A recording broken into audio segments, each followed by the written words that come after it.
के सागर career अकॅडमीच्या digital प्लॅटफॉर्मवरती मी प्राध्यापक रणजित फरांदे आपणा सर्वांचं सहर्ष स्वागत करतो। विद्यार्थी मित्रांनो, आपण जी सिरीज चालू केली आहे या सिरीजचं जे आपण टायटल दिलेलं आहे हे फार विचारपूर्वक दिलेलं आहे की तुम्हाला तुमचे मार्क्स जे काय आहेत हे 70 वरून 95+ पर्यंत लेखीचे कसे करता येईल ही आपली सिरीज आहे। आणि ते करण्यासाठी आपण बरोबर बॅलन्स वेनं पेपर सोडवतोय। आपण पाठीमागचा ज्यांनी भाग पाहिला नसेल त्यांनी आवर्जून जाऊन भाग पाहिला बघा की त्याच्यामध्ये मी ते क्वेश्चन कसे घेतले जाणून बुजून। मी नागपूरचा पेपर घेण्याच्या पाठीमागचं कारण एवढंच आहे की त्या पेपरमध्ये मराठी, त्याच्यानंतर जीके, त्याच्यानंतर गणित असं पॅटर्न वाईज आलेलं नाही, मिक्सिंग मध्ये आलेले। कारण त्या एग्जामिनरला ज्यांनी कोणी पेपर सेट केला असेल त्यांना त्या स्टुडंटला त्या शेवटच्या 100व्या क्वेश्चन पर्यंत पोहोचू द्यायचं नाही। तर 100व्या क्वेश्चन पर्यंत पोहोचायचं असेल तर माझा परफेक्ट अभ्यास काय असला पाहिजे आणि माझं लॉजिक काय असलं पाहिजे जेणेकरून मला स्पीड पण येईल, ह्या अँगलने आपण पुढे चाललेलो आहे। आपण पाठीमागचे ज्यांनी विद्यार्थी मित्रांनी सिरीज पाहिली नसेल त्यांनी ती सिरीज पहा, भाग 1 पहा आणि या भाग 2 मध्ये आपण कंटिन्यूशन मध्ये चालणार आहे। सगळा पेपर मी पूर्ण घेणार आहे की पेपर घेत असताना आपण असं कुठंच सांगणार नाही हे असं मारलं की 100% एवढे मार्क येणार नाही। ज्या ठिकाणी अभ्यास आहे त्या ठिकाणी मी 100% सांगणार की हा तुमचा अभ्यास रेडीच पाहिजे, इथं तुमचं लॉजिकच लागलं पाहिजे। अभ्यास प्लस लॉजिक बरोबर यश 100%, हे वाक्य लक्षात ठेवायचं। आता पाहूयात आपण की आपला जो पुढचा जो पेपरचा क्वेश्चन आहे की ह्या पेपरमध्ये आपण बघितलं की साधारणतः 7-8 क्वेश्चन पर्यंत आपण आलो होतो। हे आपले वेगवेगळे बुक्स आहेत। ह्या बुक्समध्ये आपण बघता की पोलीस कॉन्स्टेबलचं हे आपलं बुक आहे ज्याच्यामध्ये आपण हा बेस्ट सेलर पण बुक आहे। याच्यामध्ये विविध क्वेश्चन पेपर घेतलेले आहेत। त्याच्यानंतर पोलीस कॉन्स्टेबल याच्यामध्ये 25 निवडक क्वेश्चन पेपर घेतलेले आहेत। त्याच्यानंतर चालक भरतीसाठी देखील आपण 20 प्रश्नपत्रिका आणि त्याच्यामध्ये वाहतूक विषयी जे काही वेगवेगळे क्वेश्चन आहेत ते आपण ह्याच्यामध्ये वेगवेगळे नियम घेतलेले। हा चालक शिपाई चालकचा देखील हे नवीन बुक आहे। याच्यामध्ये पण 2019च्या सगळं चालक शिपाईच्या 21 प्रश्नपत्रिकांचा समावेश केलाय। 650 वेगवेगळे वाहतूक नियमांवरती आधारित MCQ याच्यामध्ये दिलेले आहेत। हे तुम्ही पाहू शकता, याचे वेगवेगळे स्क्रीनशॉट काढून घेऊ शकता। अतिशय बेस्ट पद्धतीने लिहिली गेलेली पुस्तक आहेत, मार्केटमध्ये टॉप लेवलला चालणारी ही जी बुक्स आहेत। तर आपण पाहिलं की पाठीमागच्या ह्याच्यामध्ये आपण नागपूरचा पेपर घेतला होता आणि या नागपूरच्या पेपरमध्ये आपण क्वेश्चन नंबर 8 पर्यंत आलो होतो। मी जाणून बुजून एकही प्रश्न स्किप केलेला नाही की बऱ्याचशा जणांना शंका वाटेल की सर फक्त जेवढं मोजके येतात तेवढं शिकवतात का? नाही, मी एकही क्वेश्चन सोडणार नाही। परफेक्ट लॉजिक न मी तिथं काय लॉजिक वापरलं असतं, अभ्यास कुठं करायला पाहिजे होता हे फक्त अभ्यासानं सुटू शकतं, इथं 100% लॉजिकच वापरायला लागत होतं। ह्यानं चालणार आहे आपण। तर आता आपला हा भाग 2 आहे, त्यासाठी पहिल्या भागाची एक थोडी उजळणी म्हणून सांगतो की आपल्याला माहिती आहे की मी मागच्या लेक्चरला सांगितलं होतं की माझा प्रेफरन्स हा ऑप्शन नंबर 2 आणि ऑप्शन नंबर 3 ह्याला जास्तीत जास्त असणार आहे।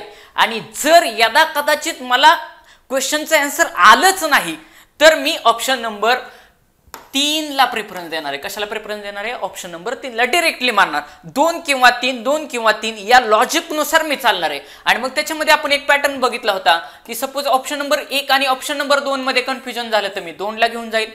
ऑप्शन नंबर 1 आणि ऑप्शन नंबर 3 मध्ये कन्फ्युजन झालं तर मी 3 ला घेऊन जाईल। ऑप्शन नंबर 1 आणि ऑप्शन नंबर 4 मध्ये कन्फ्युजन झालं तर मी 4 ला घेऊन जाईल।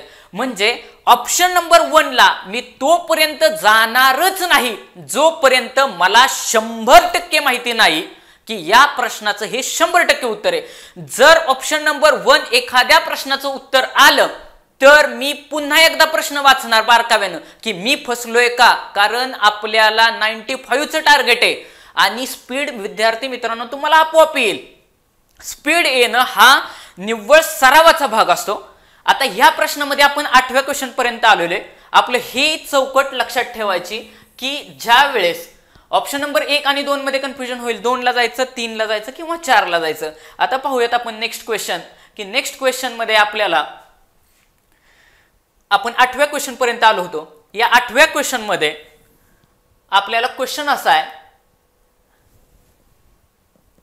खालीलपैकी विरुद्ध अर्थाची, कशाची? विरुद्ध अर्थाची अयोग्य जोडी ओळखा. एक्झामिनरनं बरोबर फसवलंय. त्यांना माहिती असतं की विद्यार्थ्यांना माहिती आहे की बाबा विरुद्धार्थी शब्द विचारलाय, वाचनाचं स्पीड एवढं असतं विद्यार्थ्याचं की त्याचं कॉन्सन्ट्रेशन लेवल कमी झालेलं असतं. पेपर सोडवत असताना कॉन्सन्ट्रेशन लेवल एकदम टॉपला पाहिजे. क्वेश्चन बारकाव्यानंच वाचायचा. काय विचारलंय? विरुद्धार्थी शब्द विचारलाय, ठीक आहे. पण जर नसता विरुद्धार्थी शब्द विचारलाय आणि पटकन खाली ऑप्शन कडे आला असता तर लगेचच कळलं असतं स्वदेशी विरुद्ध विदेशी, विरुद्धार्थी जोडी. ऑप्शन नंबर 1 ला मार्क केला असता, पुढे गेला असता, घरी आल्यावरतीच कळलं असतं आपण 100% चुकलोय. कारण त्यांनी प्रश्नच नीट वाचला नाही. प्रश्न काय विचारलाय विद्यार्थी मित्रांनो, तुम्ही तो व्यवस्थित वाचा. विरुद्धार्थी शब्द विचारलाय पण अयोग्य विचारलाय, म्हणजे बाकीचे 3 ऑप्शन हे विरुद्धार्थी शब्द असणार आहेत आणि कुठला तरी एक शब्द हा विरुद्धार्थी असणार नाही. बर, अयोग्य जोडी ओळखा. मी वाचायला सुरुवात केली. स्वदेशी विरुद्ध विदेशी, ही तर देशी देशी आहे, ठीक आहे. स्वदेशी विदेशी 100% हा विरुद्धार्थी शब्द आहे, म्हणजे ऑप्शन नंबर 1 माझं उत्तर असणार नाही. त्याच्यानंतर दुसरा ऑप्शन वाचायला घेतला, अतिवृष्टी आणि दूरदृष्टी. थांबलो मी. अतिवृष्टी आणि दूरदृष्टी, ही तर म्हणते वृष्टी आणि ही तर म्हणते दृष्टी. दृष्टी म्हणजे पाहणे, दृष्टी म्हणजे काय? पाहणे. आपण बघतो त्याला दृष्टी म्हणतो. आणि ही तर वृष्टी म्हटलंय, ते म्हणजे पाऊस, ते म्हणजे पाऊस. पाहण्याचा आणि पाऊस पडण्याचा काय संबंध आहे का? म्हणजे 100% ही जोडी अयोग्य आहे. म्हणजेच ऑप्शन नंबर 2 हे माझं ह्याचं उत्तर असणार आहे. अतिवृष्टी विरुद्ध दूरदृष्टी. अतिशय कॉमन सेन्सने मी उत्तर काढलं का नाही की बाबा हिथं म्हणतंय दृष्टी, हिथं काय म्हणतंय वृष्टी. मी बाकीच्यांचा विचार केला का? नाही. आता अभ्यासाचा भाग म्हणून नीट लक्षात ठेवा, उद्या जर एक्झामिनरनं ह्याच्या 4 पर्यायांपैकी जर क्वेश्चन फिरवून टाकला तर आता तुला उत्तर माहिती पाहिजे की स्वदेशी विरुद्ध विदेशी, आवक विरुद्ध जावक, गुण विरुद्ध दोष हे विरुद्धार्थी जोड्या आहेत. बाकीच्या विरुद्धार्थी जोड्या ह्याच्या एक्सप्लेनेशन मध्ये आपण आपल्या बुक मध्ये टाकलेले आहेत, संपूर्ण पोलीस भरती कॉन्स्टेबल सिरीज मध्ये. हा झाला क्वेश्चन नंबर 8. आता क्वेश्चन नंबर 9. क्वेश्चन नंबर 9 मध्ये पाहूयात आपण काय विचारलंय. क्वेश्चन नंबर 9 काय विचारतोय हे बघा. क्वेश्चन नंबर 9 मध्ये विचारलंय जिल्ह्याची माहिती परत आलेली आपल्याला दिसते. जिल्ह्याची माहिती आपल्याला आलेली दिसते की काय जिल्ह्याची माहिती? नीट बघा. खालीलपैकी कोणता नागपूरचा वाहन नोंदणी क्रमांक नाही? कशाचा विचारलाय? नागपूरचा. आपल्या कोणत्या जिल्ह्याचा पेपर चाललाय? नागपूरचा चाललाय. जर नागपूरचा पेपर चाललाय तर आपल्याला 100% आपल्या जिल्ह्याची माहिती असायलाच पाहिजे. ह्या अँगल खाली तो क्वेश्चन आहे. मग आता विचारलाय की खालीलपैकी कोणता नागपूरचा वाहन नोंदणी क्रमांक नाही? तुम्ही एक ऑब्झर्वेशन करा की ह्या एक्झामिनरनं नाही असलेले, निगेटिव्ह असलेले जास्तीत जास्त प्रश्न विचारले. कारण जो नाही हा शब्द वाचणार नाही ना त्याचा 100% मार्क जाणार आहे. कारण त्यांनी जर स्पीड दिलं, तुम्ही जर विद्यार्थी मित्रांनो स्पीड दिलं क्वेश्चन मार्क पर्यंत, तुम्हाला मी वारंवार एक गोष्ट सांगितली की क्वेश्चन मार्क होईपर्यंत क्वेश्चन व्यवस्थित वाचायचा. क्वेश्चन मार्क नाही पर्यंत म्हणजे ह्याच्यातला कुठला तरी एक क्रमांक नाही. बर, वाचायला सुरुवात करू. जे अभ्यास करत असतील त्यांना तर 100% कळेल की ज्यांनी अभ्यास केला असेल त्या जिल्ह्याचा. म्हणजे उद्या जो पुण्यात फॉर्म भरणार आहे किंवा कोण रायगडमध्ये भरेल, कोण मुंबईमध्ये भरेल, कोणी भंडाऱ्यात भरेल, कोणी कुठे भरेल, त्यांनी त्या जिल्ह्याचे, जरी हा चालकचा पेपर नाहीये, चालकचा पेपर नसला तरी त्यांनी नागपूर जिल्ह्याच्या विशेष माहिती अंडर हा प्रश्न विचारलाय. म्हणजे जिल्ह्यावरती साधारणतः मला 4-5 प्रश्न दिसत आहेत, त्याच्यावरती हा प्रश्न आहे की खालीलपैकी कोणता नागपूरचा वाहन नोंदणी क्रमांक नाही. बरं, पाहतो आपण 31, 37, 40 आणि 49. विद्यार्थी मित्रांनो लक्षात घ्या, यदा कदाचित हा क्वेश्चन फार जास्त आउट ऑफ द बॉक्स गेला असता, म्हणजे मला काय आलंच नसतं, तर तुम्हाला मी अगोदरच सांगितलंय एक तर मी ऑप्शन नंबर 2 किंवा ऑप्शन नंबर 3 मार्क केला असतं. काय? ऑप्शन नंबर 2 किंवा ऑप्शन नंबर 3. पण ऑप्शन नंबर 1 आणि ऑप्शन नंबर 4 ला मी जोपर्यंत मला खात्री नाही ना तोपर्यंत मी जाणार नाही. आता नीट बघा, नागपूरचा वाहन नोंदणी क्रमांक नाही. आता इथे बघा, नागपूर शहर किती दिले? 31. नागपूर ग्रामीण 40. म्हणजे 31 आणि 40 माझे जे काय ऑप्शन आहेत ते येणार नाही. जो मुलगा नागपूरचा अभ्यास करतोय त्याला 100% येणार की 31 हे नागपूर सिटीसाठी आहे, ग्रामीणसाठी 40 आहे, MH 40 आहे, म्हणजे 31 आणि 40 गेलं, राहिलो का नाही मी 2 आणि 3 मधला ऑप्शन नंबर 3 तर मी घालवला, म्हणजे माझं 2 ला उत्तर असण्याचे चान्सेस जास्त राहिलेत. कारण 4 ला तर मी जाणार नाही, तुम्हाला मी अगोदरच सांगितले की 4 ला मला खात्री असल्याशिवाय मी जाणार नाही, म्हणजे उत्तर 37 असण्याचे चान्सेस जास्त येतात. आता बघा की जर यदा कदाचित, आता फार मी महत्वाची एक गोष्ट सांगणार आहे की जर यदा कदाचित मला हा प्रश्न कसाच माहिती नसता, असं समजा की मला नागपूर शहरचं पण माहिती नाहीये, मला नागपूर ग्रामीणचं पण पासिंग माहिती नाही, मला काहीच अंदाज नाही, सेम ह्याच पॅटर्न मध्ये गणित, हे लॉजिक आहे, याला 100% गॅरंटी नाही, पण मॅक्सिमम, मी काय म्हणतोय मॅक्सिमम हे लॉजिक चालतं. काय लॉजिक आहे की ज्या वेळेस आपण असे गणितांच्या स्वरूपामध्ये, आकड्यांच्या स्वरूपामध्ये ऑप्शन विचारले जातात, पहिला ऑप्शन काय विचारला 31, दुसरा 37, तिसरा 40 आणि चौथा 49, तर ज्यावेळेस असे आकडे विचारले जातात ना, तर त्यावेळेस अगदी गणितात जरी विचारलं तरी आकडे काय करायचे, सरळ सरळ चढत्या क्रमाने मांडून घ्यायचे. चढता क्रम म्हणजे काय 31, त्याच्यानंतर 2 नंबरचा आकडा काय 37, मी 2 नंबर मांडत नाही, मी चढता क्रम मांडतोय. त्याच्यानंतर ह्या सगळ्यातला 3 नंबरचा मोठा काय 40 आणि त्याच्यानंतरचा मोठा काय 49, म्हणजे जो सगळ्यात लहान असेल तो 1 नंबरला, सगळ्यात मोठा असेल तो तळात ठेवला. लहान आणि मोठ्या ऑप्शनला कधीच जायचं नाही, म्हणजे 31 ला आणि 49 ला मी कधीच गेलो नसतो, एक तर उत्तर 37 किंवा 40 मध्ये. मग लॉजिक आपलं असं आहे, उद्या कोणताही, हे कधी ज्यावेळेस तुम्हाला कोणतंही गणित सुटणार नाही, आकड्यांच्या रिलेटेड क्वेश्चन विचारलाय त्या आणि त्याच वेळी ज्या ठिकाणी अभ्यास संपेल त्याच ठिकाणी हे लॉजिक आणि ठोकताळे वापरायचे. कारण असंही तुम्ही कुठल्या तरी ऑप्शनला मार्कच करणार आहे, तर थोडं टेक्निकली मार्क करू. टेक्निक काय सांगतं की ऑप्शन नंबर 31 सगळे चढत्या क्रमाने मांडा, 31, 37, 40 आणि 49 सगळे अंक चढत्या क्रमाने मांडायचे आणि त्यातील ऑप्शन नंबर जो काय चढत्या क्रमाने मांडल्यानंतर जो ऑप्शन नंबर 2 ला येईल ते उत्तर असण्याचे मॅक्सिमम चान्सेस असतात, म्हणजे ऑप्शन नंबर 37 तुमचं उत्तर आहे. जर मला यदा कदाचित माहिती नसतं तर मी सरळ हे आकडे चढत्या क्रमाने मांडले असते आणि ऑप्शन नंबर 2 ला टिक केला असतं. चढत्या क्रमाने मांडल्यानंतर जो 2 नंबरला येईल त्याला टिक केलं असतं, ते माझं उत्तर असतं. पण हे कधी जर मला कसंच लॉजिक लागलं नसतं. पण ह्या प्रश्नावरून मला हे समजतंय की ज्या सदर जिल्ह्यामध्ये माझा अभ्यासाचा भाग काय आला, आता इथं माझा अभ्यास मला इथं सांगतो की ज्या जिल्ह्यामध्ये तुम्ही फॉर्म भरत असाल की त्या जिल्ह्याचा, ज्या जिल्ह्यामध्ये तुम्ही फॉर्म भरत असताल त्या जिल्ह्याचा MH म्हणजे जो काय वाहन नोंदणी क्रमांक आहे हा तुमचा अभ्यासाचा भाग झाला. उद्या जीके मध्ये फिरवून प्रश्न विचारला तर तुम्हाला अशा पद्धतीनं तुमचा आता अभ्यास कामी येईल. आणि ज्यावेळेस अभ्यासानं ऑप्शन इलिमिनेट होतात त्यावेळेस आपण 100, आपलं टेक्निकच आहे. आता आपण बघा एकही प्रश्न ऑप्शन वरूनच मी आन्सर काढण्याचा प्रयत्न करतोय. क्वेश्चन काय म्हणतोय, क्वेश्चन मध्ये कुठे हिंट गावते का, त्याच्यानंतर ऑप्शन मध्ये कुठे हिंट गावते का, ऑप्शन मध्ये कशा पद्धतीने फिरवले, मी ऑप्शन वाचतोय. लक्षात घ्या अभ्यास ऑलरेडी माझ्या डोक्यात आहे, मी हे धरून चाललोय की तुम्ही व्यवस्थित पद्धतीने अभ्यास करताय. व्यवस्थित पद्धतीने अभ्यास केल्यानंतर आणि शांततेने ऑप्शन तुम्ही इलिमिनेट केले ना 100% तुमचा स्कोर वाढणार म्हणजे वाढणारच. आता पुढचा क्वेश्चन आहे 10 नंबरचा क्वेश्चन आहे. काय म्हटलंय, खालीलपैकी कोणत्या जिल्ह्याची सीमा नागपूरला लागून नाही, खालीलपैकी कोणती जिल्ह्याची सीमा ही नागपूरला लागून नाही असा प्रश्न विचारलेला आहे. आपण नागपूर जिल्ह्याचा आला का नाही, जिल्हा विशेष वरती क्वेश्चन 100% आलाय. काय विचारलंय, कोणत्या जिल्ह्याची सीमा नागपूरला लागून नाही विचारले का नाही, नाही विचारलेले. म्हणजे तुम्हाला तुमच्या जिल्ह्याला कोणकोणत्या बाकीच्या जिल्ह्यांच्या सीमा लागून आहेत हा त्या एक्झामिनरला असणारा अपेक्षित प्रश्न आहे. उद्या एखादा कोणत्याही जिल्ह्याचा हा पेपर रेफरन्सला घेईल आणि त्या पद्धतीने क्वेश्चन विचारेल. म्हणजे जिल्ह्याच्या सीमा, तुमच्या जिल्ह्याला लागून असलेल्या इतर जिल्ह्यांच्या सीमा करणं तुमच्या अभ्यासाचा भाग आहे. म्हणजे काय, जिल्ह्यांच्या सीमा, जिल्हा आणि त्याच्या सीमा हा तुमचा काय झाला आता अभ्यास.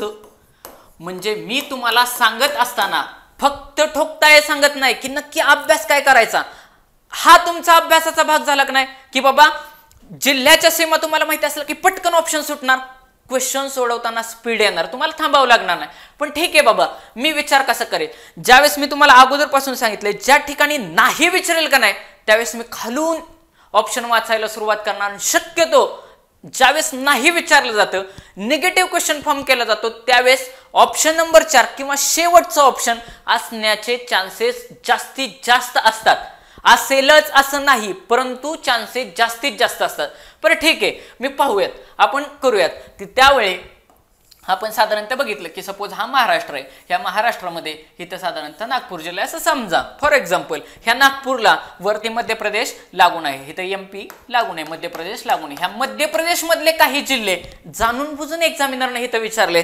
आपल्याला माहिती आहे जरी महाराष्ट्र असला तरी मध्य प्रदेशशी रोटीबेटी व्यवहार हे होत असतात जे इतर राज्यांशी. आता फॉर एक्झाम्पल काही कर्नाटकला लागून आहे, तर कोल्हापूर साईडचे बरेचसे कर्नाटकला रोटीबेटी व्यवहार होत असतात, म्हणजे लग्न वगैरे होत असतात. सेम वरचं जळगाव मध्य प्रदेशला लागून आहे, जळगावचं पण सेम तसंच होईल, मध्य प्रदेशचं पण तसंच होईल. म्हणजे जे वरच्या जिल्ह्यांना फॉर्म भरणार आहेत ना, किंवा इकडे कर्नाटक बाउंड्रीवाल्यांना फॉर्म भरणार आहेत, जे तेलंगणा बाउंड्रीवाल्यांना फॉर्म भरणार आहेत, त्यांनी एक लक्षात ठेवायचं की आपल्या जिल्ह्याला, नीट ऐका, आपल्या जिल्ह्याला महाराष्ट्रातले सोडून इतर कोणत्या जिल्ह्यांच्या सीमा लागलेल्या आहेत हे पाठच करायचं, लक्षात ठेवायचं. बरं ठीक आहे, तुम्हाला मी सांगितलं की क्वेश्चन मी वाचणार बारकाव्याने. मला कळलं की बाबा काहीच मला येत नाही, तर मी काय करणार, नाही विचारलं ना कोणत्या जिल्ह्याची नागपूर जिल्ह्याला सीमा लागत नाही विचारले, तर सरळ सरळ ऑप्शन नंबर 4 आणलं असं मी. का? कारण निगेटिव्ह क्वेश्चन विचारलाय, निगेटिव्ह क्वेश्चनचा आन्सर हे ऑप्शन नंबर लास्टला असण्याचे चान्सेस कसे असतात, जास्तीत जास्त असतात. म्हणजे खरगोनची सीमा लागत नाही. आता आपण थोडं अभ्यासाचा पार्ट म्हणून बघू की मध्य प्रदेशमधले आपल्याला माहिती आहे की ज्यावेळेस आपण नागपूर बघतो त्यावेळेस त्याच्या शेजारीच भंडारा आहे, त्याच्या शेजारी इकडं गोंदिया आहे. म्हणजे ऑप्शन नंबर क गेला, एक तर ऑप्शन गेला. आता उत्तर येण्याचे 75% चान्सेस झाले. अजून पुढे बघा, मी ऑप्शन नंबर 1 100% माहिती असल्याशिवाय टिक करणार नाही, त्यामुळे हाही ऑप्शनला मी मार्क केलं नसतं. मग आता माझं 50-50 मध्ये आन्सर आलं असतं. एक तर ऑप्शन नंबर 2 असतं किंवा ऑप्शन नंबर 4 माझं उत्तर असतं. परत एकदा ऐका, मी ऑप्शन व्यवस्थित वाचले. काय म्हणतंय, छिंदवाडा, सिवनी, भंडारा आणि खरगोन. मला 100% माहिती की महाराष्ट्रात नागपूरच्या पुढे भंडारा आहे, नागपूरच्या पुढे भंडारा आहे. म्हणजे इथं नाही विचारले, म्हणजे भंडारा माझा ऑप्शन मधून गेला. आता 3 ऑप्शन मध्ये उत्तर आहे. ऑप्शन नंबर 1 मला 100% माहिती असल्याशिवाय मी मार्कच करत नाही, त्यामुळे छिंदवाडाला मी पेंडिंग ठेवणार, त्याला मी मार्क करणार नाही, कारण मला 100% माहितीच नाही. म्हणजेच एक तर सिवनी किंवा खरगोन मध्ये उत्तर राहील. तुम्ही जर बारकाव्यानं जर अभ्यास केला असेल तर छिंदवाडा व सिवनी हे नागपूर जिल्ह्यातील मध्य प्रदेशातील शेजारचे जिल्हे आहे. म्हणजे MP छिंदवाडा आणि सिवनी. मग नीट बघा, जर तुम्ही मध्य प्रदेश मधले जिल्हे पाठ केले असते नागपूरला लागून असलेले कुठले, छिंदवाडा आणि सिवनी, तर 2 ऑप्शन जाग्यावरती इलिमिनेट झाले असते. भंडारा तर तुम्हाला माहिती होता, खरगोन माहिती असणं तुम्हाला अपेक्षित नव्हतं. म्हणजे एक्झामिनरला काय अपेक्षित आहे, त्याच्या माइंडसेट मध्ये काय चाललंय ना, तशा पद्धतीनं चालायचं. आता हे जे काही 10-12 प्रश्न झाले, 10 प्रश्नांमध्ये तुमच्या एक गोष्ट लक्षात आली असेल की एक्झामिनर जाणून बुजून नाही या ठिकाणी पॉइंट आउट करतोय. म्हणजे नाही विचारलं का नाही, कारण त्यांना माहिती आहे पोरग काय करणार, स्पीड घेणार. ज्यांनी वाचले की बाबा छिंदवाडा आणि सिवनी मध्य प्रदेशातील 2 जिल्हे नागपूरच्या सीमेला लागून आहेत, हे ज्याला माहिती आहे तो काय करणार, नाही हा शब्द वाचणारच नाही, पटकन छिंदवाड्याला मार्क करणार आणि पुढे जाणार. घरी आल्यावरती त्याला कळणार आपला 1 मार्क गेला. क्वेश्चन बारकाव्याने वाचणे, ऑप्शन बारकाव्याने वाचणे हे पास होण्याचं सर्वोत्तम गमक आहे. आता पुढचा क्वेश्चन बघू आपण. तुम्ही लेटेस्ट जनरल नॉलेज, चालू घडामोडी, आपलं के सागरचं बुक, ह्याच्यामध्ये सगळे ह्याचं डिटेलमध्ये एक्सप्लेनेशन दिलेलं आहे. त्याच्यानंतर पुढचा क्वेश्चन आपला आहे 11व्या नंबरचा. खालीलपैकी कोणते थंड हवेचे ठिकाण नाही, आलं का नाही, परत काय विचारलंय, नाही. कोणतं थंड हवेचं ठिकाण नाही विचारतोय, म्हणजे जाणून बुजून फसवतोय तो. तुम्हाला मी सांगितलं की नाही आले की मी ऑप्शन कुठून वाचणार, खालूनच वाचत जाणार. थंड हवेचं ठिकाण महाबळेश्वर, अख्ख्या महाराष्ट्राला माहिती आहे महाबळेश्वर थंड हवेचं ठिकाण आहे. ऑप्शन गेला. थंड हवेचं ठिकाण कुठलं नाही असं विचारलंय, महाबळेश्वर सगळ्याला माहिती आहे. अचलपूर मला माहिती नाही, थांबलो मी. परत बी ऑप्शनला चिखलदरा, अरे माहिती आहे. अमरावतीतील थंड हवेचं ठिकाण असलेलं चिखलदरा, गाविलगड डोंगर रंगातलं चिखलदरा हे सगळ्यांना माहिती आहे, म्हणजे हेही उत्तरात येणार नाही. लोणावळा, अचलपूर, लोणावळा सगळ्या जगाला माहिती आहे, लोणावळा थंड हवेचं ठिकाण आहे, म्हणजे अचलपूर हे थंड हवेचं ठिकाण नाही. कसं काढलं मी, नीट लक्षात घ्या. मी ऑप्शन बारकाव्याने वाचले, खालीलपैकी थंड हवेचे ठिकाण नाही. मला माहिती आहे महाबळेश्वर आणि लोणावळा ही सगळ्या जगालाच माहिती आहे. हे दोन ऑप्शन जागेवरती गेले, चिखलदरा की अचलपूर. ऑप्शन नंबर 2 आणि 3 मध्ये आलं का नाही, परत तुम्ही नीट ऑब्झर्व करा. ऑप्शन नंबर 2 आणि 3 मध्ये आले का नाही, 2 ऑप्शन तुम्ही सहजच घालवले. कुठलं, लोणावळा आणि महाबळेश्वर. सगळ्या महाराष्ट्राला माहिती आहे महाबळेश्वर आणि लोणावळा थंड हवेचे ठिकाणे. मग चिखलदरा हे वरचे असलेले, चिखलदरा हे अमरावतीतलं असलेलं थंड हवेचं ठिकाण आहे. मग जर ज्याला चिखलदरा अमरावतीतलं माहिती आहे, कारण अमरावतीतलं माहिती असणं अपेक्षित काय आहे का, तर तुम्ही फॉर्म हा नागपूरमध्ये भरलेला आहे, नागपूरचं कंपॅरेटिव्हली जवळ बघता अमरावती त्याला जवळ आहे. ज्याला अमरावतीचं कळलं असतं सहजच उत्तर आलं असतं. आता तुमच्या अभ्यासाचा हा भाग आहे. अभ्यास काय सांगतो की बाबा तू महाराष्ट्रातली ठराविक थंड हवेची ठिकाणं पाठ कर. ठराविक, मग ठराविक कुठली, महाबळेश्वर, पाचगणी, साताऱ्यामध्ये माथेरान, रायगडमध्ये लोणावळा खंडाळा, पुण्यामध्ये आंबोली, सिंधुदुर्गमध्ये हितच महाराष्ट्रातील सर्वात जास्त पाऊस पडतो. झाला का नाही नवीन एक प्रश्न तयार. महाराष्ट्रात सर्वात जास्त पाऊस कुठं पडतो, तर आंबोली घाटमाथ्यावरती महाराष्ट्रात सर्वात जास्त पाऊस पडतो. आणि मग बाकीचे ठिकाणं ह्या पुस्तकामध्ये एक्सप्लेन केलेली आहेत, बऱ्यापैकी तुम्हाला माहिती असतील. तर त्या पद्धतीनं तुम्ही पुढे जा. थंड हवेचे ठिकाणं तुम्ही व्यवस्थित पाठ करा आणि ऑप्शनवरून उत्तर काढण्याचा प्रयत्न करा. तुम्ही नीट बघितलं तर याच्यामध्ये बाकीची पण जिल्ह्यांची थंड हवेची ठिकाणं दिलेली आहेत, की बाबा भंडारदरा असेल, की भंडारदरा असेल तर अहमदनगर, भंडारदरा, अहमदनगर, चिखलदरा, अमरावती बघितलं. तोरणमाळ हे फार जास्त महत्वाचं आहे, बऱ्याच वेळा विचारलं जातं. कारण वरती असलेले, महाराष्ट्राच्या वरती, म्हणजे महाराष्ट्राचा जर असा मॅप बघितला आपण, तर या ठिकाणी चिखलदरा आहे, हिथं काय आहे, चिखलदरा, अमरावती, आणि हिथं तोरणमाळ आहे, नंदुरबार.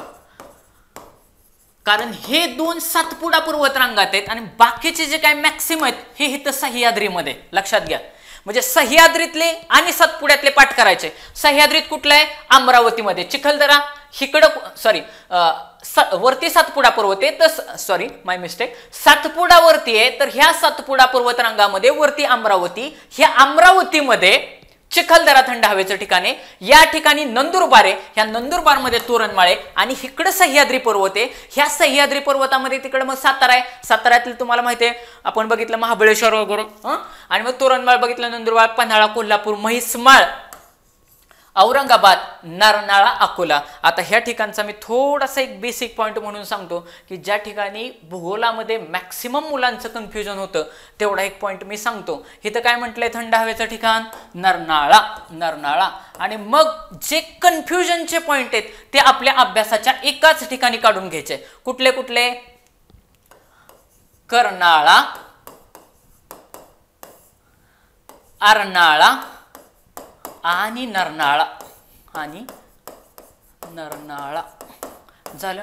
हे तिन्ही ठिकाणं जाणून बुजून विचारतात. ते कुठला जरी एक्झामिनर झाला तर त्याला माहिती आहे इथं ह्यांचं विद्यार्थ्याचं कन्फ्युजन होतंच, कारण त्यांनी एका ठिकाणी एका पेजवरती हे काढून घेतलेलं नसतं.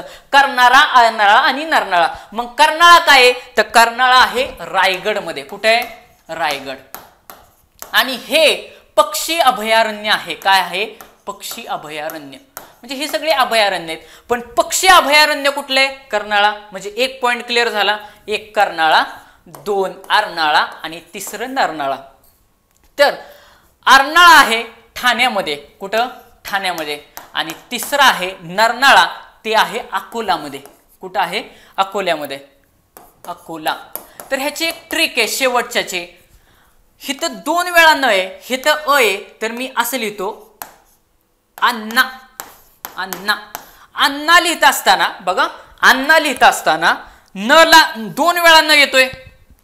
जरी हिथं अ असला तरी हिथं ठाणे, हिथं 2 वेळा न येत नाही, पण हिथं 2 वेळा न येतोय. म्हणजे अ फॉर अकोला आणि 2 वेळा न फॉर नरनाळा. 2 वेळा न फॉर नरनाळा. लक्षात आलं का? म्हणजेच कर्नाळा रायगड, अर्नाळा ठाणे आणि नरनाळा अकोला, मग मी लक्षात जाणून बुजून नरनाळा ठेवतो. नरनाळा म्हटलं की अण्णा, आणि अन्नामध्ये 2 वेळा न येतोय, मग 2 वेळा न असलेलं ह्याच्यामधलं माझं एकच नाव आहे, ते म्हणजे नरनाळा. तुमचं पाठ झालं. आता तुमचं कधीच कन्फ्युजन होणार नाही. अभ्यास करताना नेहमी कमी अभ्यास करायचा आणि त्याचं जास्तीत जास्त ऍप्लिकेशन करायचं. अभ्यास करत असताना कन्फ्युजन वाढवायचं नाही, सोपं करायचं, परफेक्टली पाठ करायचं.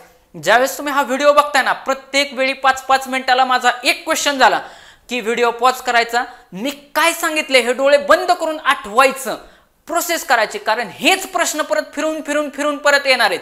मी जरी कमी क्वेश्चन घेतले असं जर दिसत असेल तरी पण मी करंटचं काय आहे, भूगोलातले काय क्वेश्चन आहेत, असं जवळपास 100च्या वरती क्वेश्चनचा अप्रोच घेतोय. तर पुढं तर तुम्ही सगळं बघितलं तर इथे एक्सप्लेनेशन मध्ये तुम्हाला दिलेलं आहे. तर आपला 11 नंबरचा क्वेश्चन झालेला आहे. 12 नंबरचा क्वेश्चन आपला असा आहे, महाराष्ट्र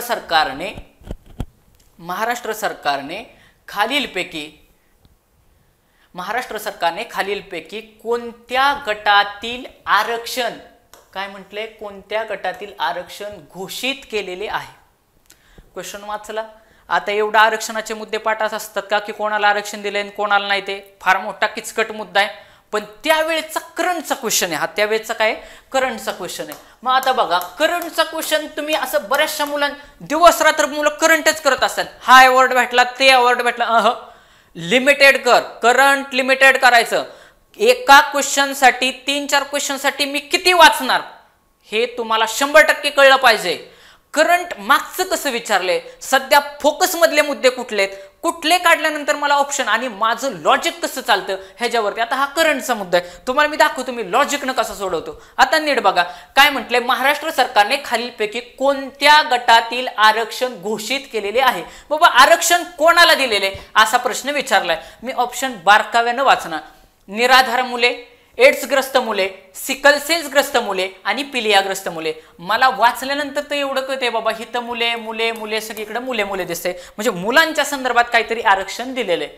आता परत एकदा ऑप्शनकडे गेलो, नीट बघितलं, हिथं एड्सग्रस्त दिसतंय. मला एवढं तर 100% कळलं की एड्स हा आजार आहे. आणि आपण नीट विचार केला तर आपण जनरली बोलता बोलता पण म्हणत असतो की तो आजारानं ग्रस्त आहे. मला सांगा, एखाद्या आजारी माणसाला आपण आरक्षण देईल का? आजारपणाला आरक्षण हा मुद्दा तरी आहे का? म्हणजे आपल्या कन्सेप्ट डोक्याला तरी कन्सेप्ट पटला पाहिजे ना की बाबा हा आजारी आणि त्याला आरक्षण द्या. नाही, आरक्षण कोणाला दिलं जातं की ज्याला आधाराची गरज आहे किंवा जो खाली दबलेला आहे त्याला वरती काढायचा आहे, त्याला आरक्षण दिलं जातं. की कारण आरक्षण म्हणजे त्याचं रक्षण करायचंय, त्याला वरती आणायचं आहे. म्हणजे ज्याला कोणाला आधार नाहीये त्याला आधार द्यायचा आहे. मी नीट बघितलं, हिथं एड्सग्रस्त दिसतंय, हिथं सिकल सेल्स हाही आजार आहे, पिलियाग्रस्त हा पण आजार आहे. हे तिन्हीच्या तिन्ही आजार आहेत. आणि पहिलं बघा बरं, निराधार म्हणजे ज्याला आधार नाही असा तो. नि म्हणजे नाही, नीचा अर्थ काय होतो? नाही. इथं मराठीचा पण पॉइंट आपला कव्हर झाला की ज्या शब्दाच्या अगोदर नी लागलेला असतो तो 100% पुढच्या शब्दाचा विरुद्धार्थी शब्द केलेला असतो. लक्षात ठेवायचं, नी लावलाय म्हणजे 100% त्याचा विरुद्धार्थी केलेला आहे. मग आधारचा विरुद्धार्थी काय होला? नी लावला की निराधार. म्हणजे ज्याला आधार नाही अशा मुलांना आरक्षण देऊ शकतं. लॉजिकनच माझा प्रश्न सुटला की निराधार मुलांना आरक्षण दिलं असेल. मग त्यावेळेचा हा करंटचा मुद्दा होता. 2018 साली समांतर आरक्षण करून अशा मुलांना आरक्षण दिलं होतं. तुम्ही विचार करा की करंटचा देखील मुद्दा मी बारीक, माझा जो काय थोडा अभ्यास असेल तो मी 100% वापरला. आजाराला आरक्षण कसं देणार? एड्स आजारे, पिलियाग्रस्त आजारे, सिकल सेल आजारे, मुद्दा गेला. म्हणजे तुम्ही टेक्निकली जरी पुढे पुढे गेलात तरी 100% उत्तर तुम्हाला येत असतात. आता 13 नंबरचा क्वेश्चन बघू. 13 नंबरच्या क्वेश्चन मध्ये असं विचारले, पुन्हा जिल्हा विशेषवरती क्वेश्चन आहे. लक्षात येते का? म्हणजे मगाशी आपण बघितलं की MH कुठले कुठले ते तुम्हाला माहिती पाहिजेत. आता पुढचा जिल्ह्यावरती क्वेश्चन असा आहे, जिल्ह्यांच्या सीमा कुठल्या लागल्या? दुसरा क्वेश्चन झाला. आता तिसरा क्वेश्चन आहे की नागपूर जिल्ह्यातून खालीलपैकी कोणती नदी वाहत नाही विचारले. काय विचारले? खालीलपैकी कोणती नदी वाहत नाही. नाही विचारले का नाही? एक्झामिनर किती हुशार आहे. नागपूर जिल्ह्यातून खालीलपैकी कोणती नदी वाहते? एवढ्यातच खुश होतो, पेन्सिलला मार्क करतो, पुढे जातो. घरी आल्यावरतीच कळतं. गडबड करायची नाही. क्वेश्चन मार्क कुठे आहे? नाहीला आहे. नाही म्हटलं की तुम्हाला काय लॉजिक सांगितलं, खालनं वाचायचं, ऑप्शन नंबर 4 पासून वाचायचं. उत्तर तिथं असण्याचे चान्सेस जास्त असतात. बरं बघू आपण, नागपूर जिल्ह्यातील खालीलपैकी कोणती नदी नाही? पहिलाच शेवटून वाचायला सुरुवात केलं, मुळा मुठा. लगेचच थांबलो. महाराष्ट्रात पोलीस भरतीचा किंवा MPSCचा अभ्यास करणाऱ्या सगळ्या जगाला माहिती आहे की पुणे हे शहर मुळा मुठा नदीच्या किनाऱ्यावरती वसलेलं आहे, किंवा पुणे सिटीमधून मुळा मुठा नदी वाहते. आपल्याला सरळ सरळ विचारले नागपूरमधून कोणती वाहत नाही. ही जर नदी पुण्यात असेल तर नागपूरला जाईल का? 100% नाही. माझं उत्तर आलं. म्हणजेच मुळा मुठा नदी ही नागपूरमधून वाहत नाही. बाकी पेंच झालं, नाग झालं, कनान झालं, ह्या मला माहिती असण्याची गरज नव्हती. आणि हे 3 ऑप्शन वाचण्याचा मी वेळ वाचवला की जो माझा काय मी म्हणतो 10 सेकंद जर वेळ वाचला तरी तो वाचलाच ना, कारण तो मी माझ्या गणित बुद्धिमत्तेसाठी वापरेन. म्हणजे मुळा मुठा नदी ही अभ्यासाचा भाग आहे. ही पुण्यामधून वाहते. मग आता ज्यांनी अभ्यास केला असेल, जिल्ह्याचा अभ्यास केला असेल, नाग ह्या नदीच्या किनाऱ्यावरती, नाग नदीवरून तर नागपूर असं नाव आलेलं आहे. म्हणजे नाग नदी काठी नागपूर हे बसलेले, कारण नाग सिटीवरून ते वाहतं. आणि पेंच ऑलरेडी राष्ट्रीय उद्यान आहे पेंच नागपूरमधलं, तेही फार जास्त महत्वाचं आहे. म्हणजे ह्या सगळ्या पेंच, कन्हान आणि नाग ह्या नागपूरमधल्या महत्वाच्या नद्या आहेत. पेंच तर असणारच, कारण पेंच हे राष्ट्रीय उद्यान आहे हे आपल्याला माहिती आहे. त्याच्यामुळे पेंच हे नागपूरमध्ये, म्हणजे त्या राष्ट्रीय उद्यानामधून एखादी नदी वाहत असेल, लॉजिकली हा प्रश्न ऑप्शन नंबर 1 इलिमिनेट झाला असता की पेंच ऑलरेडी राष्ट्रीय अभयारण्याचं नाव आहे नागपूरमधल्या. तर त्याच्यातून त्या नदीच्या नावावरून आपल्याकडं काय, नदीच्या गंगा, यमुना ह्याच्यावरून बऱ्यापैकी शहरांची, तिथल्या परिसराची नावं दिलेली असतात, आपल्याला बघायला येतं. म्हणजे मुळा मुठा ह्याचं सरळ सरळ उत्तर असतं. किती फ्रॅक्शन ऑफ सेकंड मध्ये मी डोक्याला ट्रेस न देता. म्हणजे एक लक्षात घ्या तुम्ही की तुमच्या जिल्ह्यातल्या नद्या तुम्हाला माहिती असणं गरजेचं आहे. पण लक्षात घ्या, फक्त प्रमुख नद्या करायच्या. काय मी म्हटलंय? प्रमुख नद्या तुम्हाला त्या जिल्ह्याच्या माहितीच पाहिजेत. आणि प्रमुख नद्या महाराष्ट्रातल्या प्रमुख नद्या करायच्या. बाबा गोदावरी आहे, त्याच्या खाली बाबा भीमा आहे, त्याच्या खाली कृष्णा आहे, आणि मग वरती तापी पूर्णाचं खोर आहे. मग ह्याच्या ठराविक मेन शहरं कुठली आणि त्यांच्या उपनद्या कुठल्या आहेत एवढंच पाठ करायचं. फार जास्त हॅमर होईल असं कुठली पण कडी कोपऱ्यातली नदी उचलायची पाठ करत बसायचं नाही. अभ्यासाचा ताण वाढवायचा नाही. कमी अभ्यास, जास्तीत जास्त ऍप्लिकेशन. सगळ्यात पहिल्यांदा तू प्रमुख नद्या कर. प्रमुख नद्या पाठ झाल्यानंतर तुम्ही नेक्स्ट टप्प्यामध्ये बाकीच्या उपनद्या पाठ करण्याकडे गेले पाहिजे. प्रमुख नद्यावरतीच क्वेश्चन निघाला का नाही माझा? मी आतमधली नदी विचारली का त्यांनी? एक्झामिनर देखील तुम्हाला आतमधली नदी विचारणार नाही तुमच्या जिल्ह्याची सोडून. पण जिल्ह्याच्या देखील विचारताना किती ठळक विचारल्यात. पेंच, कन्हान आणि नाग ऑलरेडी ह्या खूप जास्त प्रसिद्ध नद्या आहेत. ह्या जरी माहिती असत्या तरी पण मुलगा ऑप्शन पर्यंत पोहोचू शकला असता. म्हणजे जिल्ह्यातील प्रमुख नद्या आणि महाराष्ट्रातील प्रमुख नद्या ह्या तुम्हाला माहिती असणं ही एक्झामिनरची बेसिक अपेक्षा आहे. आता पुढचा नंबरचा 14 नंबरचा क्वेश्चन आपण घेऊ. 14 नंबरच्या क्वेश्चन मध्ये विचारले, खालीलपैकी कोणते औष्णिक विद्युत प्रकल्प नाही? तुम्ही नीट बघा. नाही किती जोर आहे त्याचा, एक्झामिनरनं किती फसवले. एखादं पोरग वाहत गेलं ना पेपर सोडवत नाही हा शब्द जर वाचला ना, कमीत कमी 10 मार्काला खाली आणला असता एक्झामिनरनं त्याला. म्हणजे किती डोक्यानं पेपर काढलाय त्यांनी बघा. शांत राहणं हे खूप जास्त महत्वाचं आहे. त्यासाठी खालीलपैकी कोणता औष्णिक विद्युत प्रकल्प नाही विचारले. काय विचारले? नाही. हा प्रश्न का विचारला असेल तर तुम्ही लक्षात घ्या की ज्यावेळेस आपण हा नागपूरचा पेपर बघतोय तर त्या ठिकाणी नागपूरला कोळशाच्या खाणीत, आणि ज्या ठिकाणी नागपूर, चंद्रपूर ह्या ठिकाणी कोळशाच्या खाणीत, आणि ज्या ठिकाणी कोळशाच्या खाणीत त्या ठिकाणी औष्णिक विद्युत प्रकल्प आहेत. औष्णिक विद्युत म्हणजे जे काही कोळसा वापरून वीज निर्मिती केली जाते ते औष्णिक विद्युत प्रकल्प आहे. ह्यांनी काय विचारले? खालीलपैकी औष्णिक विद्युत प्रकल्प नाही. लक्षात ठेवा की ज्या वेळेस तुम्हाला सेम नावावरून फसवण्याचा पण एक ट्रॅप असतो. आता ऑप्शन आपण बारकाव्यानं वाचू. कोराडी, काटोल, खापरखेडा आणि परळी. थांबलो बाबा. उत्तर काढण्यासाठी माझ्याकडे ऑप्शन काय राहील तुम्हाला तर मी लास्टला सांगितलं, एक तर ऑप्शन नंबर मी 2 ला जातो किंवा 3 ला जातो, हा माझा एकदम लास्ट ऑप्शन असतो. पण माझा अभ्यास कुठे वापरतो का, ज्या मुलांनी नागपूर जिल्ह्याचा, मी 2 प्रकारे क्वेश्चन सांगतो, हा मी कसा सॉल्व्ह करेन बघा. माझा पहिला प्रेफरन्स हा अभ्यासाला राहणार.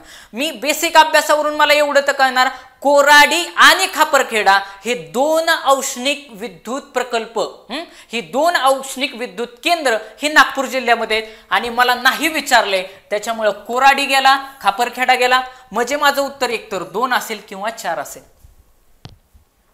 आलो निम्म्यापर्यंत. आता काटोलला न्यायचं का परळीला न्यायचं हा फार मोठा प्रश्न निर्माण झाला. तर ज्यांनी महाराष्ट्राचा भूगोल बेसिक वाचला असेल का नाही, तरी आपल्याला माहिती आहे की महाराष्ट्रामध्ये 5 ज्योतिर्लिंग आहेत आणि त्या 5 ज्योतिर्लिंगापैकी एक परळी वैजनाथला बीडला आहे. कुठे? परळी वैजनाथ बीडला. जर हे परळी वैजनाथ बीडला असेल तर आपल्याला एक बेसिक कॉमन सेन्सचा पार्ट आहे की बाबा औष्णिक विद्युत केंद्र देखील त्या परळी वैजनाथ बीड या ठिकाणी आहे. तर ह्या परळी वैजनाथला 100% औष्णिक विद्युत केंद्र आहे, म्हणजे काटोल हे माझं उत्तर असणार आहे.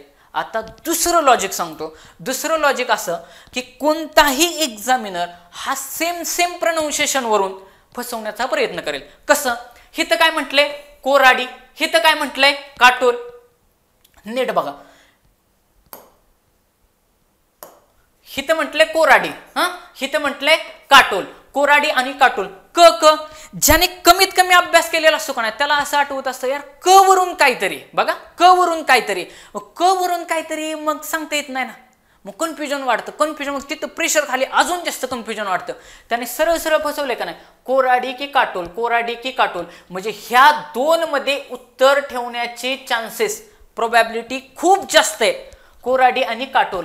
ऑप्शन नंबर 1 आणि ऑप्शन नंबर 2 मध्ये जर कन्फ्युजन झालं, मी सरळ डोळे झाकून ऑप्शन नंबर 2 ला नेला, 1 ला नेणारच नाही, तरी माझं उत्तर आलं असतं.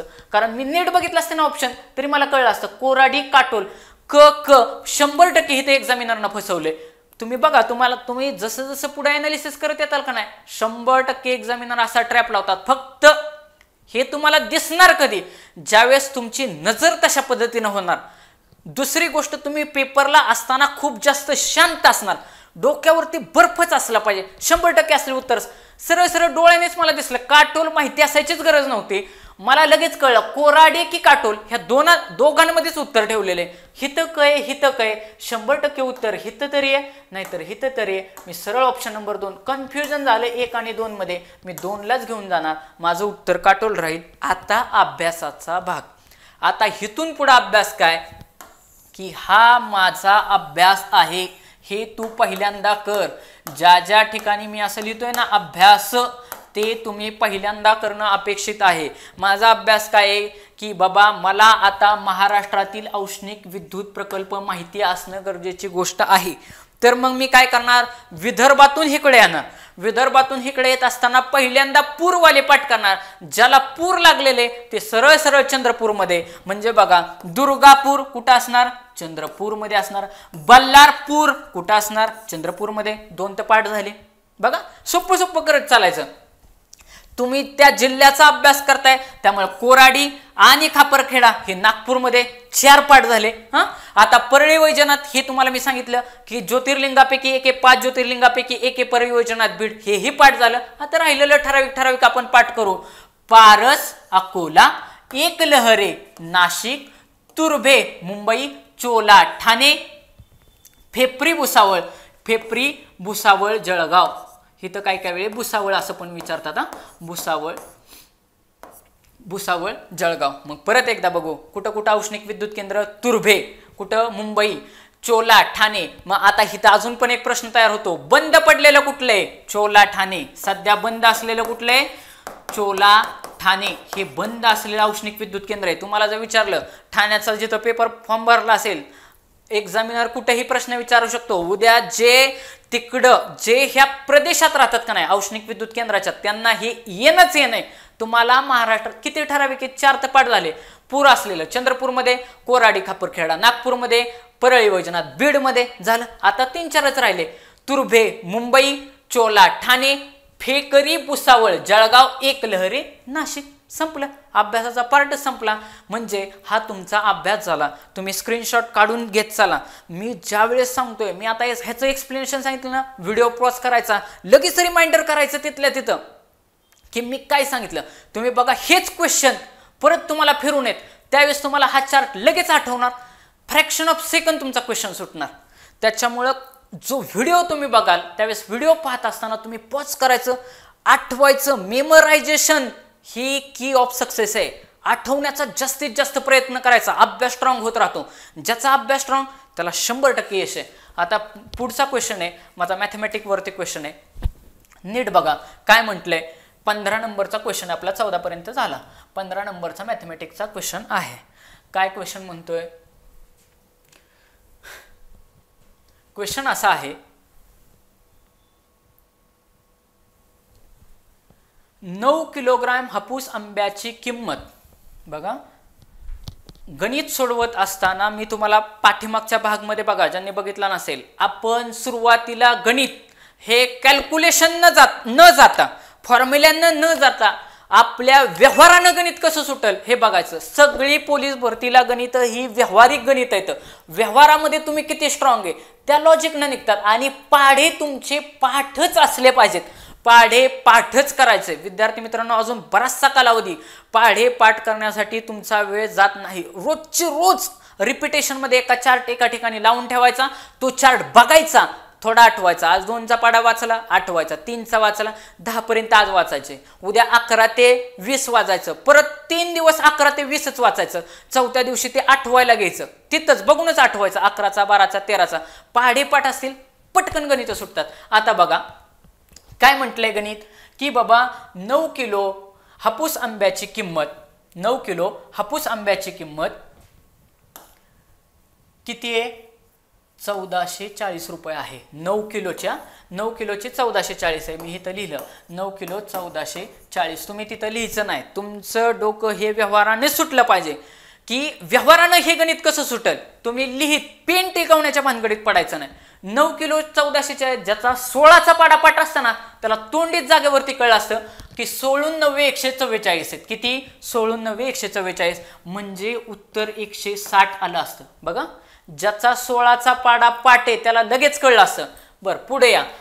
क्वेश्चन अगोदर व्यवस्थित वाचून घ्यायचा. 9 किलो हापूस आंब्याची किंमत 1440 रुपये आहे. तर मला काढायची कोणाची 2.5 किलोग्रॅम आंब्याची किंमत किती. अतिशय सोपा प्रश्न आहे. लॉजिकली बघा मी कसा फ्रॅक्शन ऑफ सेकंड सोडवतो, गुणाकार भागाकार न करता. मी काय तुम्हाला सांगितलं, ज्याचा 16चा पाढा पाठ आहे त्याला लगेच कळलं असतं. सुरुवातीला मला 2.5 किलोची काढायची तर मी 1 किलोची काढून घेईल. ज्याचा 16चा पाढा पाठ असता त्याला लगेच कळलं असतं की 9 1 9 आणि 16 9 144 म्हणजे इथं 16 आलं असतं आणि हा 0 इथं मांडला असता. उत्तर आलं 160. 1 किलो आंब्याची किंमत किती झाली हो. 160 रुपये. किती झाली 160. मग इथं किती विचारले 2.5 किलो विचारले. जर 1 किलोची 160 आहे तर 2.5 किलोची 160 असेल का. बिलकुल नाही. ऑप्शन गेला. ऑप्शन इलिमिनेशन कडे जाणार मी. आता बघा 2.5 किलो हे जवळपास 3 किलोच्या जवळ आहे का नाही. 3 किलोपेक्षा कमी म्हणजे 3 किलोची जी किंमत येणार आहे त्याच्यापेक्षा थोडीशी किंमत कमी यायला पाहिजे. एवढं तर समजतंय. मग ज्याचा 16चा पाढा पाठ आहे त्याला लगेच कळलं असतं. 16ला 3 न गुणा 0शी 0. जरी येत नसेल लगेच गुणाकार करून घ्यायचा. 3 सक 18 किंवा साहित्रिक 18 हातचाला 1 3 1 3 आणि 1 4 48 म्हणजे 480. 3 किलोची किती जातीये 480. 480 पेक्षा थोडीशी जवळ यायला पाहिजे. ही आकडा किती आहे 720. ऑप्शन गेला. कारण माझे 3 किलोचे जर 480 येत असेल, मला 2.5 किलोची विचारली, 2.5 किलो ही 3 पेक्षा कमी आहे. ऑप्शन गेला. आणि हा 250 आकडा हा 400 पेक्षा बराचसा कमी आहे. ऑप्शन गेला. म्हणजे सरळ सरळ उत्तर माझं 400 रुपये आहे. अतिशय कमी कॅल्क्युलेशन मध्ये कमी डोक्यामध्ये मी सोडवला. ज्याला भागाकार येत नसेल त्यानं तिथं पाढा जर यदा कदाचित तुम्ही प्रेशरमध्ये आला आणि पाढा आठवला नाही, लोड घ्यायचा नाही. तुमचा पाढा पाटे म्हणून तुम्हाला गणित सुटणार आहे अशातला प्रकार नाही. फक्त फास्ट कॅल्क्युलेशन सुटेल. ज्याला पाढा जमणार नाही सरळ सरळ भागाकार करायचा, ताण घ्यायचा नाही. बघा 9 1 9 0 9 लिहायचं इथं. हा 14तून 9 गेले, सरळ सरळ बोटावरती मोजायचं. 9च्या पुढं 10, 11, 12 हे तीन कांडे असतात ना बोटाला. 10, 11, 12, 13 आणि 14 म्हणजे इथं राहिले 5. 9 5 14. आता हा 4 इकडं आणला 54 झाले. 6 9 54, 6 9 54 खाली राहिला, बाकी राहिली 0 म्हणजे उत्तर आलं 16. हा 0 आहे तसा इथं द्यायचा म्हणजे उत्तर झालं 160.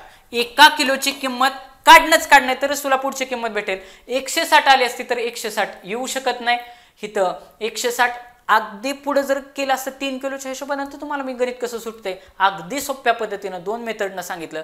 पहाडे पाठ करण्याचा प्रयत्न करा म्हणजे पहाडे येणं तुमचा अभ्यास आहे. आता अभ्यास माझा काय सांगतोय की पहाडे पाठ असायला पाहिजे. तर पाढे तुला येईलच पाहिजे. ॲटलिस्ट 20-25 पर्यंत जेवढे पाढेपाठ करता येतील तेवढे पाढेपाठ करण्याचा प्रयत्न करायचा. कारण 50% पेपर हा मॅथ्स आणि रिझनिंग वरती आहे. किती? 50%. 25 मार्काचं मॅथमॅटिक्स आहे आणि 25 मार्काचं बुद्धिमत्ता आहे. त्याच्यामुळे जेवढं कॅल्क्युलेशन फास्ट तेवढा पेपर उरकण्याचे चान्सेस जास्त. लक्षात घ्या, आपल्याला काही करायचंय आणि पासच व्हायचंय ह्या डोक्याने आपण पुढे चालणार आहे. नेक्स्ट क्वेश्चन घेऊ आपण आपला 15 नंबरचा. की 15 नंबरचा क्वेश्चन झालेला आहे. नेक्स्ट क्वेश्चन आपला असा आहे की ते एक्सप्लेनेशन वेगळ्या पद्धतीने पण केलेलं आहे. तुम्ही पाहून घेऊ शकता की एक्सप्लेनेशन कसं केलेलं आहे. वेगळ्या पद्धतीने एक्सप्लेनेशन केलेलं आहे ते तुम्ही स्क्रीनशॉट काढून वाटलंच तर घेऊ शकता की 9 किलोला एवढे असं पुस्तकामध्ये केलेलं आहे. आता 16 नंबरचा क्वेश्चन. काय 16 नंबरचा क्वेश्चन? परत मॅथमॅटिक्स टाकलं का नाही म्हणजे एक्झामिनर काय करतोय तुम्हाला जे स्पीड आले का नाही त्याला ब्रेक लावण्याचा प्रयत्न करतोय. पुढचा क्वेश्चन आहे. काय क्वेश्चन आहे की काहीतरी संख्यांची सिरीज दिली आहे आणि ती उतरत्या क्रमानं खाली चाललेली आहे. ती उतरत्या क्रमानं खाली चाललेली आहे असं मला दिसतंय. तर या पॅटर्नचा प्रश्न नीट लक्षात घ्या. 16व्या नंबरचा प्रश्न हा सोप्पा असून कसा आहे? वेळ खाऊ आहे. कसा? वेळ खाऊ. तुमचा वेळ हा प्रश्न घालवणारच. ज्या प्रश्नाचं उत्तर ज्याचं कॅल्क्युलेशन चांगलं त्याला हे फास्ट सुटणार. आता बघा, हे फास्ट सोडवत असताना अशा पद्धतीचा प्रश्न आला तर सर काय करायचं? अगदी लोड न घेता एक वाक्य लक्षात द्यावा. सेरीज कसली जरी विचारली, नीट ऐका, हा सेरीजचा प्रश्न आहे. 563, 536, 507 आणि आता पुढं काय येणार असा प्रश्न आहे. बरोबर? मी ऑप्शन वाचले 400, 418, 404 आणि 408. हिथं पण शेवटी एकक स्थानी 8 ठेवले, हिथं पण 8 ठेवले म्हणजे माझं उत्तर यदा कदाचित ह्या 2 मध्ये असण्याचे चान्सेस आहेत. पण मी उत्तर सोडवणार. हा तुम्हाला मी सांगितलं वेळ खाऊ प्रश्न आहे. स्पीड हिथं एक्झामिनरची ही अपेक्षा आहे की ह्याला गुणाकार, भागाकार, बेरीज, वजाबाकी किती फास्ट करता येते त्या रिलेटेड. हिथं सगळ्यांना बेरीज वजाबाकी फास्टच करावी लागणार आणि शांत डोक्याने बेरीज वजाबाकी करायची, घाई करायची नाही. हा वेळ जरी जात असला तरी 100% आउट ऑफ मार्क देतो. लॉजिक तिथं कळलं तर ठीक, नाहीतर जास्त ताण घ्यायचा नाही. हे असलं रूमवर आल्यावरती सुटतं काहीतरी ऑप्शन मार्क करायचा आणि बाहेर यायचं. आता नीट बघा, ज्या वेळेस तुम्हाला अशा पद्धतीनं काहीतरी सिरीज विचारली जाईल त्यावेळी पहिल्यांदा 2 ह्याच्यामधला डिफरन्स काढून घ्यायचा. काय करायचा? 2 ह्याच्यामधला डिफरन्स म्हणजे फरक पहिल्यांदा काढायचा. काय करायचा? डिफरन्स पहिल्यांदा काढून घ्यायचा. ह्याच्यातलं सोडवण्याचं सगळ्यात महत्त्वाचं टेक्निक म्हणजे सिरीज दिसली बाकी काहीच विचार करायचा नाही. पहिल्यांदा फरक काढून घ्यायचा. फरक काढून घेतल्यानंतर बघायचं 563, 536, 507 त्याच्यानंतर 476 झाले म्हणजे आकडा कमी होत चाललाय. ते अर्थी 100% एक तर बेरीज असणारे किंवा वजाबाकी असणारे म्हणजे या ठिकाणी वजाबाकी असण्याचे चान्सेस जास्त आहेत. आकडा जर वाढत चालला असेल तर बेरीज असेल किंवा गुणाकार असेल. नीट ऐका, आकडा हा मल्टिप्लिकेशन मध्ये काहीतरी दिसतोय तर गुणाकार असणारे. जास्त फुगत चाललाय म्हणजे त्याच्यामध्ये बेरीज प्लस गुणाकार असं काहीतरी केलेलं आहे. पण तुम्हाला जास्त तेवढा हार्ड पद्धतीचे प्रश्न विचारले नाहीत. आतापर्यंत पाहण्यात आलेल्या माझ्या डोळ्यानुसार, नजरेनुसार मला एवढंच दिसतं की बाबा फरक पहिल्यांदा 2 ह्याच्यातले पटकन काढून घ्यायचे. फरक कसे काढून घ्यायचे नीट बघा. काय विचारलंय 563 माझा पहिला आकडा दिलाय. मी पहिल्यांदा 563 पटकन लिहून घेणार. मी तुम्हाला एक फरक काढून दाखवतो.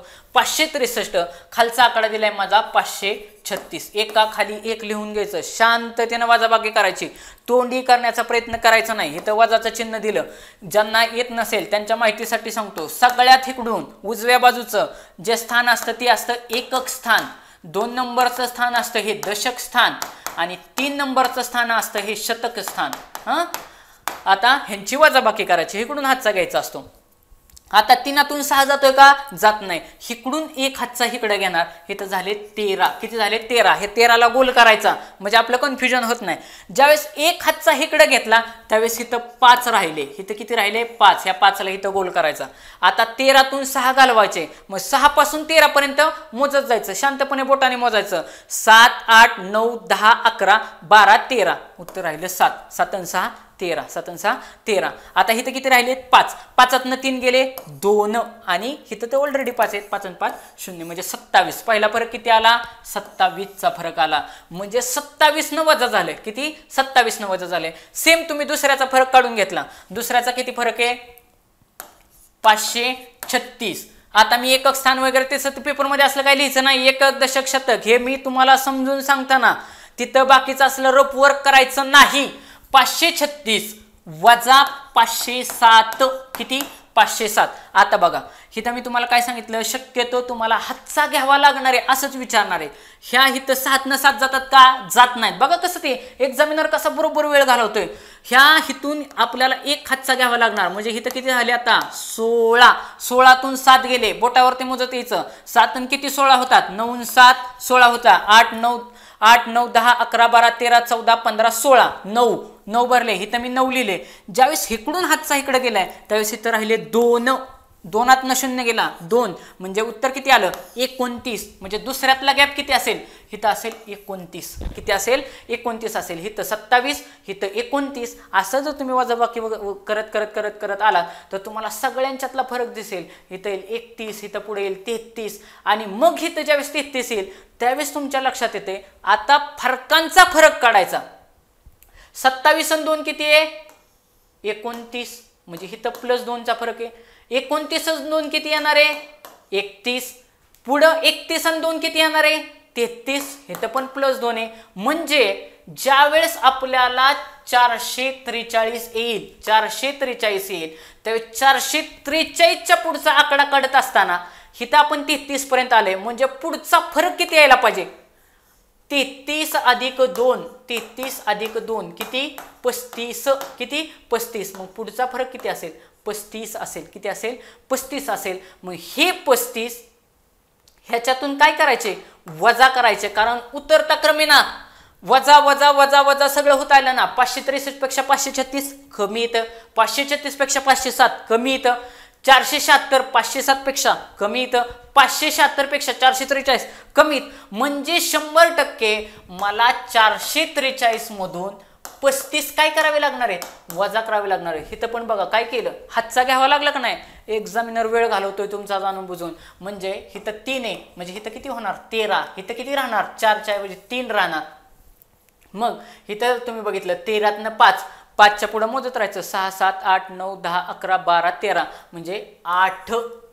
8 आणि 5 13. 3तनं 3 गेले 0. वरचा विषय सोडून द्या. हे 404 म्हणजे 408 माझं उत्तर राहील. 408 माझं उत्तर राहील. म्हणजे तुमच्या ह्या प्रश्नाचं लॉजिक असं की या प्रश्नाचं एकच गोल्डन वाक्य लक्षात ठेवायचं. सिरीजचा प्रश्न दिसला रे दिसला की कमीत कमी 2 शेजारचे, हितल्या 2 शेजारचे म्हणजे हितलं 1 2 आणि 3, ह्या 3 1 2 आणि 3, हितला 1 आणि हितला 1 अशा 2 शेजारच्यातला फरक पहिल्यांदा काढून घ्यायचा आणि मग लॉजिक बघायचं की बाबा त्यांचा काय फरकांचा फरक दिसतोय का? त्यांचा काय फरकांचा फरक दिसतोय का?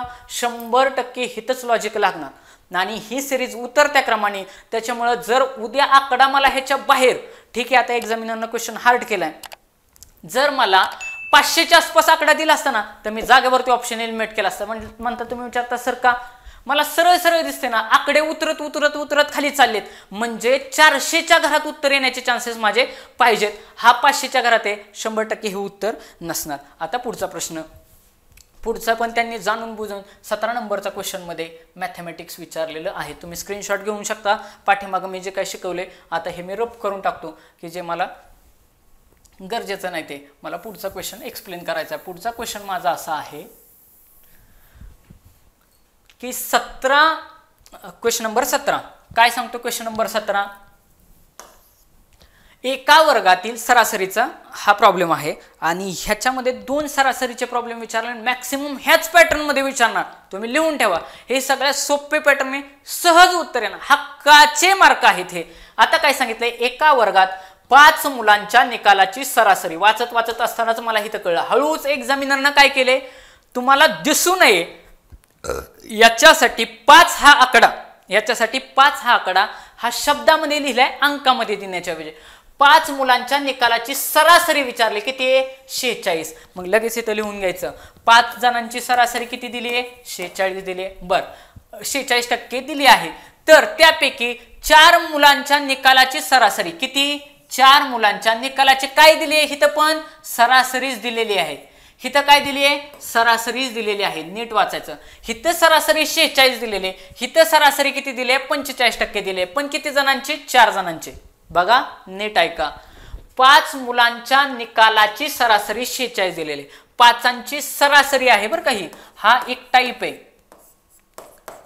सरासरी किती 46 आणि 4 मुलांच्या निकालांची सरासरी किती दिली आहे 45. 4 मुलांच्या निकालाची सरासरी किती दिली आहे 45.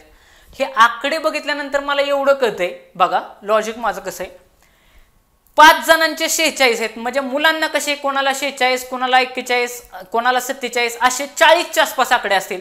4 जणांचे किती 45 वगैरे असणार आहेत. माझे ऑप्शन नंबर 1 आणि ऑप्शन नंबर ज्या सरासरी ही सरासरी म्हणजे काय म्हणतो आपण ॲव्हरेज मेंटेन राहिला पाहिजे ना. का एक जणाला 10 पडल्यात आणि एक जणाला 40 आणि एक जणाला 47 असं ॲव्हरेज परफेक्ट निघेल का नाही निघणार. तर सरासरी म्हणजे काय असतो बरोबर मिडल असतो. मग 5 जणांचे 46 आहे 4 जणांचे 45 तर 1 आणि 10 उत्तर येणारच नाही ना. त्यांचं उत्तर एक तर 40 तरी असेल किंवा उत्तर 50 तरी असेल. ह्या 2 मध्ये उत्तर असण्याचे चान्सेस आहे. प्रश्न अतिशय सोपा आहे. पॅटर्न अतिशय सोपा आहे. ज्याच्या लक्षात राहत नसेल त्याने पाठ करून घ्यायचं. या पॅटर्न मध्ये विचारलं म्हणजे कसं अंक दिला सरासरी दिलं. दुसरा अंक दिला सरासरी विचारलं आणि प्रश्न काय विचारलाय 5 जणांचे 46 आहे 4 जणांचे 45% सरासरी आहे. तर 5व्या मुलाला किती मार्क्स मिळाले 5व्या मुलाला किती गुण मिळाले म्हणजे 5व्या मुलाचे गुण काढायचे. आता इथं बघायचं 5 46 आहे 4 जणांची सरासरी 45 आहे. सरळ असं करायचं. ह्या दोघांचा गुणाकार करायचा 46 गुणिले 5 जे काय उत्तर असेल ते. त्याच्यानंतर 45 गुणिले 4 जे काय उत्तर असेल ते. हे गुणाकार करायचा 6 पंचे 30 हातचाला 1 4 पंचे 6 पंचे 30 हातचाला 3 4 पंचे 20 3 23 आणि इकडं 4 पंचे 20 हातचाला 2 4 चौक 16 2 18 आणि ह्यांची वजाबाकी करायची. ती त्या राहिलेल्या मुलाचे काय असतील गुण असतील. आता नीट तुम्ही बघा. तुम्ही बारकाव्यानं बघितल्यानंतर एक गोष्ट तुमच्या लक्षात येईल. हिथं 5 मुलं दिलेत हिथं 4 मुलं दिलेत आणि जो मधला एक जण मिसिंग आहे का नाही 5तनं 5 वरती दिलेले आहेत 4 खाली दिलेले. ह्या दोघांच्या मधला जो काय आहेत ना त्याचे मार्क विचारलेत. मग त्याचे मार्क काढायचे असतील तर सरळ 2 आकड्यांची वजाबाकी करायची आणि जे काय उत्तर असेल ती हा जो काय एक जण आहे त्याचे ती मार्क असतील. मग वजाबाकी करा. 0तनं 0 गेला 0 इथं 3 आहे 3तनं 8 जात नाही तिथं झाला 13 हातचाला 1 8 आणि 5 13 म्हणजे त्या मुलाला 50 मार्क्स मिळाले असतील. त्या मुलाला 50 मार्क्स मिळाले असेल. उद्या इथं काही जरी आकडा दिला इथं 5 मुलांच्या ऐवजी 7 दिला इथं 46 ऐवजी 50 केलं. 4 मुलांच्या ऐवजी तुम्ही वाटलंच तर सोडून बघा 8 हे 4च्या ऐवजी 8 मुले दिले इथं 45% ऐवजी 90% केलं. सेम पॅटर्न प्रॉब्लेम सोडवायचा. हा पॅटर्न रिपीट होण्याचे चान्सेस जास्तीत जास्त आहे. काय करायचं जे काय मुलं दिलेत आणि सरासरी दिले ह्यांचा गुणाकार करायचा. परत दुसरी जे काय किती मुलं दिलेत आणि सरासरी दिलेत त्यांचा गुणाकार करायचा आणि त्यांची वजाबाकी केली की बरोबर एक मुलगा त्यांनी बरोबर मिसिंग ठेवलेला असतो. एकच मुलगा कमी ठेवलेला असतो, बरोबर त्याचं उत्तर निघतं की त्याला किती कमी मार्क असतील, 230 वजा 180 केले की तुम्हाला उत्तर भेटेल. हा झाला 17 नंबरचा क्वेश्चन. आता पुढचा 18 नंबरचा क्वेश्चन. 18 नंबरचा क्वेश्चन आपल्याला असं सांगतो, आता आपण बघितलं की त्यांनी जाणून बुजून 2 मॅथमॅटिक्स ठेवलं, परत जी केला घेतलं, म्हणजे पॅटर्न बघा तुम्ही. काय क्वेश्चन विचारलेला आहे, 1 GB बरोबर टिंब MB. मला हा क्वेश्चन एकदम व्यवस्थित मी तुम्हाला सांगणार आहे की 1 GB बरोबर किती MB. आता खाली मी ऑप्शन वाचत येणार, 100, 1000, 1012 आणि 1024. आता असं समजा मला हा प्रश्न कसाच येत नाही, मला कम्प्युटरचं 0 नॉलेज आहे, पण आता माझा क्वेश्चन सोडवण्याचा बेस काय असेल किंवा मी उद्या भविष्यात कसा अभ्यास केला पाहिजे, उद्या जर ह्याच्या पलीकडे काय क्वेश्चन आला तर तो मला कसं सोडवता येईल हे आपण बघणार आहे. आता मी नीट ऑप्शन बघितले तर मला कळते हिथं 1000 दिलेत, हिथं 1012 दिले, हिथं 1024 दिले आणि एकच आकडा 100 मध्ये दिलाय. त्या अर्थी माझं हे उत्तर असणार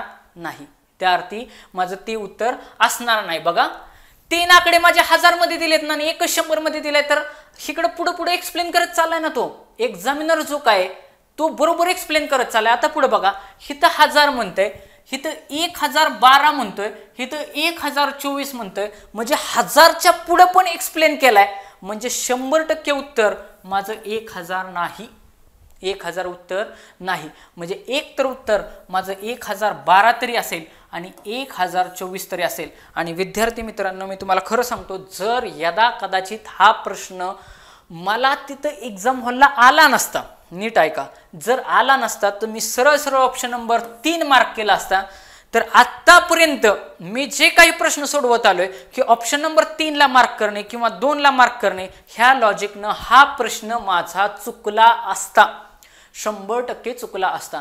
लॉजिक हे 100% लागू शकेल का? लागू शकणार नाही. म्हणून तर आपण असं मी तुम्हाला म्हटलं का की 100 पैकी 100 मार्क पडतील, नाही, काही प्रश्न हे तुमचे चुकणारच आहेत, परंतु मॅक्सिमम प्रश्न तुमचे बरोबर येणार आहेत, हा प्रश्न माझा 100% एक्झाम मध्ये, मी तुम्हाला प्रामाणिकपणे सांगतो, हा प्रश्न माझा चुकला असता, मी तुम्हाला असं सांगणार नाही, मी माझं लॉजिक थ्रूआउट सेम ठेवणार, माझं लॉजिक मी कुठंच बदलणार नाही. मी ऑप्शन नंबर 3 ला घेऊन जाणार, म्हणजे जाणार. येत नसेल तर, आता मला हा प्रश्न येत नव्हता, मी 3 ला मार्क केला असता, मी 2 ऑप्शन एलिमिनेट केलेच होते, तरी पण अ ला घालवला होता, ब ला घालवला होता, एक तर उत्तर 3 मध्ये असेल किंवा 4 मध्ये असेल, मला येत नव्हतं, मी सरळ 3 ला मारलं असतं, माझं उत्तर चुकलं असतं, मी प्रामाणिकपणे सांगतो. परंतु आता हिथून पुढं लक्षात ठेवा, मग हिथून पुढं हा क्वेश्चन जर तुम्हाला करायचा असेल किंवा उद्या ह्याच्या पलीकडं, जसं आता 1 GB विचारले काहीतरी MB, उद्या KB विचारतील, काही विचारतील, तर ते कसं करायचं, तर तो आहे माझा अभ्यास. म्हणजे ह्या प्रश्नपत्रिकेवरून माझा अभ्यास मला काय करायचा आहे, तर या ठिकाणी एक चार्ट दिलाय बघा, या चार्ट मध्ये तुम्हाला क्लिअर कळेल, दिसलं, हा चार्ट आहे, ह्या चार्ट मध्ये तुम्ही नीट बघा. चार्ट असं सांगतो की एक लक्षात घ्या, तुम्ही तिकडं KB विचारा, GB विचारा, MB विचारा, काहीही जरी विचारलं तरी एक माझं गोष्ट लक्षात ठेवा की त्याचं उत्तर हे 1024च येणार. किती येणार? 1024च येणार. म्हणजे माझा अभ्यास मला हित सांगतो, माझं ॲनालिसिस मला हित असं सांगतं की प्रश्न काही जरी विचारला, जीबीचं टीबी विचारतील, केबीचं MB विचारतील, MBचं GB विचारतील, जीबीचं TB विचारतील, TBचं PB विचारतील, तुम्ही काही विचारा ना, उत्तर माझं 1024च येणार. बाकीचं मी पाठच करत बसणार नाही की केबीला काय होते, MBला काय होते, काही कशा. मला एवढं समजलं, उद्या जीबीचं MB विचारू, MB हे सगळं आपल्याला माहिती असतं बघा, आपला डाटा असतो ना MB मध्ये, GB मध्ये असते, हे सगळं आपल्या रेग्युलर ह्याच्यातले शब्द, रेग्युलर व्यवहारातला क्वेश्चन आहे, हा येणं अपेक्षित होतं. मग माझा अभ्यास मला इथं सांगतो 1024, किती? 1024. हा 24 हा आकडा मला इथून पुढे लक्षात ठेवायचं, झालं पाठ. हा चार्ट पाठ करायचीच गरज नाही ना, उद्या कशाचं काही जरी विचारलं तरी तुम्हाला 100% मिनिमम ह्याच्यामध्ये मॅक्सिमम ऍप्लिकेशन सांगितले, 7-8 क्वेश्चन सांगितले मी तुम्हाला इथं बघता बघता. प्रत्येक ह्याचं वाचत नाही बसायचं. हे झालं की ह्याच्यामध्ये कसला जरी प्रश्न आला ना तरी उद्या भविष्यात तुम्ही 10-24लाच गोल करणार डोळे झाकून. तुम्हाला माझे शब्द आठवणार, शेवटी हे 24च असायला पाहिजे. हे त्याचं उत्तर झालं. आपल्या स्मॉल एज जनरल स्टडी नॉलेजमध्ये ह्याचं एक्सप्लेनेशन दिलेलं आहे. आता परत एकदा जीएसचा प्रश्न विचारलेला आहे, जीकेचा. काय विचारलेलं आहे? अतिशय चांगला प्रश्न आहे. संतोष ट्रॉफी काय विचारले? संतोष ट्रॉफी खालीलपैकी कोणत्या खेळाशी संबंधित आहे? काय क्वेश्चन आहे? संतोष ट्रॉफी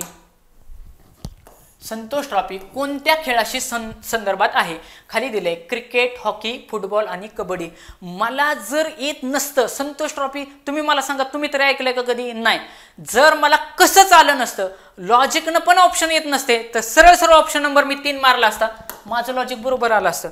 म्हणजे जसं मागाच्या क्वेश्चनला कुठल्या 1084ला ऑप्शन नंबर 3 मारल्यानंतर माझं उत्तर चुकलं असतं, त्याच्या खालच्याच लगेच क्वेश्चनला मला कसंच आलं नसतं, मी डायरेक्टली ऑप्शन नंबर 3 मारला असतं, माझं उत्तर बरोबर आलं असतं. आलो असतं का नाही प्रॉफिटमध्ये मी? म्हणजे बॅलन्स करत चालतं, लॉजिक आपलं सोडायचं नाही. मग ह्या प्रश्नावरून तुमचं मी एक्सप्लेनेशन, माझा अभ्यासाचा भाग काय असावा ते नीट ऐका. अभ्यास कमी करायचा, ऍप्लिकेशनला व्यवस्थित करायचं. आता याच्यावरून एक वाक्य लक्षात ठेवायचं. तुम्हाला मी 3 ट्रिक सांगतो. काय सांगतो? ट्रिक सांगतो. ह्या ट्रिक तुम्ही लक्षात ठेवायचं. एकदा तुम्ही बघितलं की तुमच्या लक्षातच राहणार. ट्रिक माझी अशी आहे, संतोष फुटबॉल खेळतो. काय? संतोष फुटबॉल खेळतो. संतोष फुटबॉल खेळतो. ही ह्याची माझी ट्रिक आहे. ही किती आहे? 1 नंबरची ट्रिक आहे. तुम्ही सतत म्हणायचं, 4-5 वेळा ती वाक्य म्हणायचं. संतोष फुटबॉल खेळतो, संतोष फुटबॉल खेळतो, संतोष फुटबॉल खेळतो. डोळे बंद करून म्हणा बरं, 100% लगेच आता लक्षात राहिले. संतोष फुटबॉल खेळतो म्हणजेच संतोष ट्रॉफी ही फुटबॉल या खेळाशी संदर्भात आहे. झालं पाठ. उद्या पाठच करायची गरज नाही. तुम्हाला 6 महिन्यांनी जरी लक्षात विचारलं ना तुम्हाला की संतोष फुटबॉल खेळतो, ह्याच्यावरूनच संतोष ट्रॉफी ही फुटबॉल या खेळाशी संबंधित आहे. झालं पाठ, लक्षातच राहिलं. आता 2 नंबरचं काय लक्षात ठेवायचं? क्रिकेट. आता क्रिकेटमध्ये वर्ल्ड कप, आशिया कप हे सगळ्यांना माहिती आहे. एक्झामिनर हे तर प्रश्नच विचारणार नाही. क्रिकेटच्या बाबतीत हे लक्षात ठेवायचं, हिथं देवधर कप लिहिले, हिथं दुलीप करंडक लिहिले आणि हिथं रणजी करंडक लिहिले. दुलीप आणि देवधर. काय? दुलीप आणि देवधर